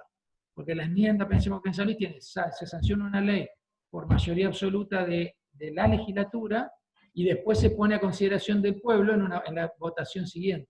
Por lo tanto, aunque hagamos toda la acción, diríamos el cabildeo, y que se logre institucionalmente una acción, si no hay un consenso social, ni siquiera la población ni siquiera va a advertir lo que está votando en esa eventual enmienda. Entonces el desafío, y es una pregunta, porque no tenemos una respuesta, y creo que no hay una única respuesta, es cómo hacer para que esto pase a ser parte de la discusión social de todos los días. De todos los días. Lo que se planteó en el Consejo, por ejemplo, es una herramienta. O sea, pensar nosotros en un dispositivo institucional en donde con esta idea del cosmopolitismo subalterno, filtrar la discusión en todos los lugares en los que se pueda.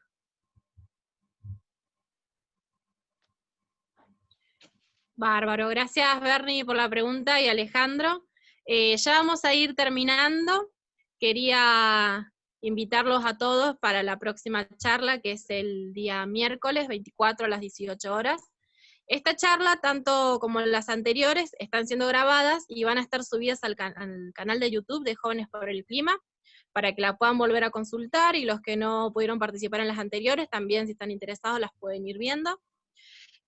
Puntualmente el tema que vamos a tratar el miércoles que viene va a ser las consecuencias del turismo en el medio ambiente. Van a hablar dos compañeros, uno es Manuel, que es guía en turismo, y Jesús, que es un guardaparques provincial que vive actualmente en Luján. También va a estar muy interesante la charla. Así que los invito a que se puedan sumar, a que lo puedan compartir. Esto da para hablar muchísimo más, la verdad que nos hemos extendido casi 2 horas, así que les agradezco mucho. Alejandro, si querés cerrar con algunas palabras.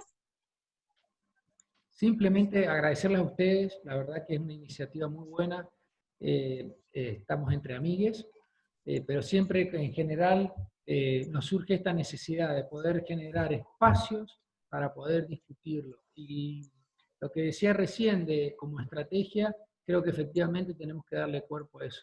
O sea, hay temáticas que de alguna manera tenemos que lograr que tomen la centralidad del discurso político. Es lo que dijo el jefe de gabinete. El jefe de gabinete dijo, lo central del discurso político tiene que ser el medio ambiente. Perfecto. Tiene que ser lo central del discurso. Entonces tenemos que ver el resultado, y nosotros, como parte de construcciones políticas, cualquiera sea el esquema en el que cada uno esté, aun cuando no sea partidario y demás, tenemos que reclamar esa centralidad. El movimiento de Jóvenes por el Clima creo que nos ha dado un aire fresco importantísimo, creo que hay que aprovechar esa potencia. También tenemos que tener la visión de que todo tiene un tiempo, todas las potencias llega a un punto en el que su curva empieza a menguar. Entonces, y ustedes como Jóvenes por el Clima, en 10, 15 años no van a ser más Jóvenes por el Clima. Entonces, el mismo transcurso del tiempo va a cambiar esa condición. Perfecto. Si el cambio tiene que venir como por Jóvenes por el Clima, tenemos poco tiempo.